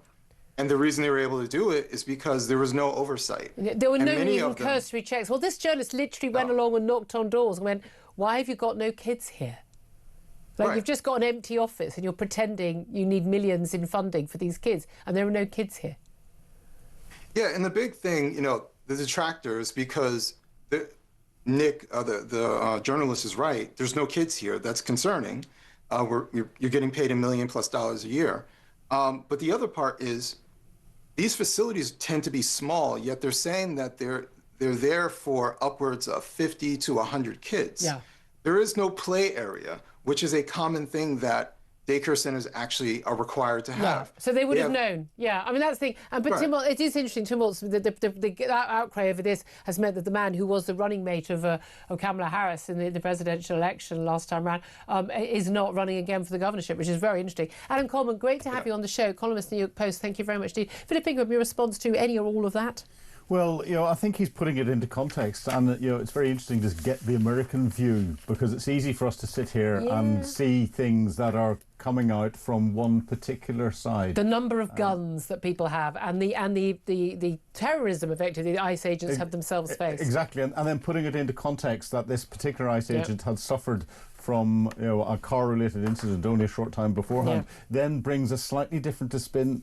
Yeah, it really does. Yeah, but I'll still say, from the videos that I saw, from what we've seen, it didn't have to end that way. It wouldn't have happened that way here. No, absolutely not. Thank you very much, Steve. Before we go to a break, let's remind you here at Talk we are welcoming the new year by giving away a massive £26,000. What better way to kick off 2026 than with a chance to win some serious cash? Yes, 26 grand. It's our biggest New Year cash giveaway, and it could be yours. 26k for 2026, and here is how to enter. For your chance to win, text TALK to 83338. Text costs £2.50 plus your standard network rate, or you can call 0343 423 9761. Lines close at 12 p.m. on the 9th of January 2026. That's when you'll need to answer your phone. If it rings, it's open to the UK only and only 18 plus adults. This is a network promotion. For full T's and C's, you can go to talksport.com/win. So for your chance to win, text 83338 right now, and very good luck. We'll get a quick break now, and then we're going to be talking about extraordinary new drama, looking at the, downfall of the BBC doyen of the presenting world, Hugh Edwards, being played by, you'll never guess who, Martin Clunes. That's up next. This is Talk.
rewirings of the state do need to be done, because I think vast parts of it, the Home Office I would include in that, the Ministry of Justice I'd include in that, obviously what the hell is going on Britain's borders I'd include in that, and the Met Police I'd include in that. It's these unwieldy, out of control organisations that actually any one or two cabinet ministers who change colours and parties and stripes every few years, actually they come in and realise they're not in charge. These are being run by the organisations themselves to the detriment of Britain.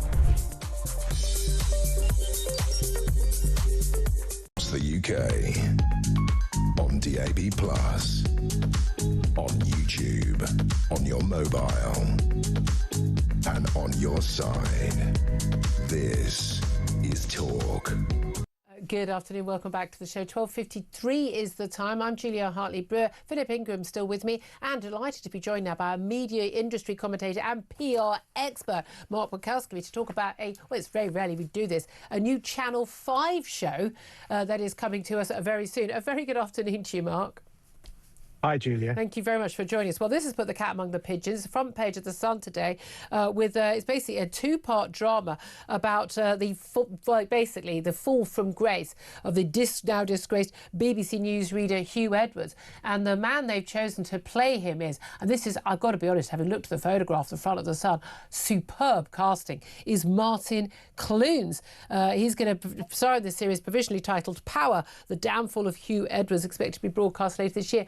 What do you make of the decision to run this drama?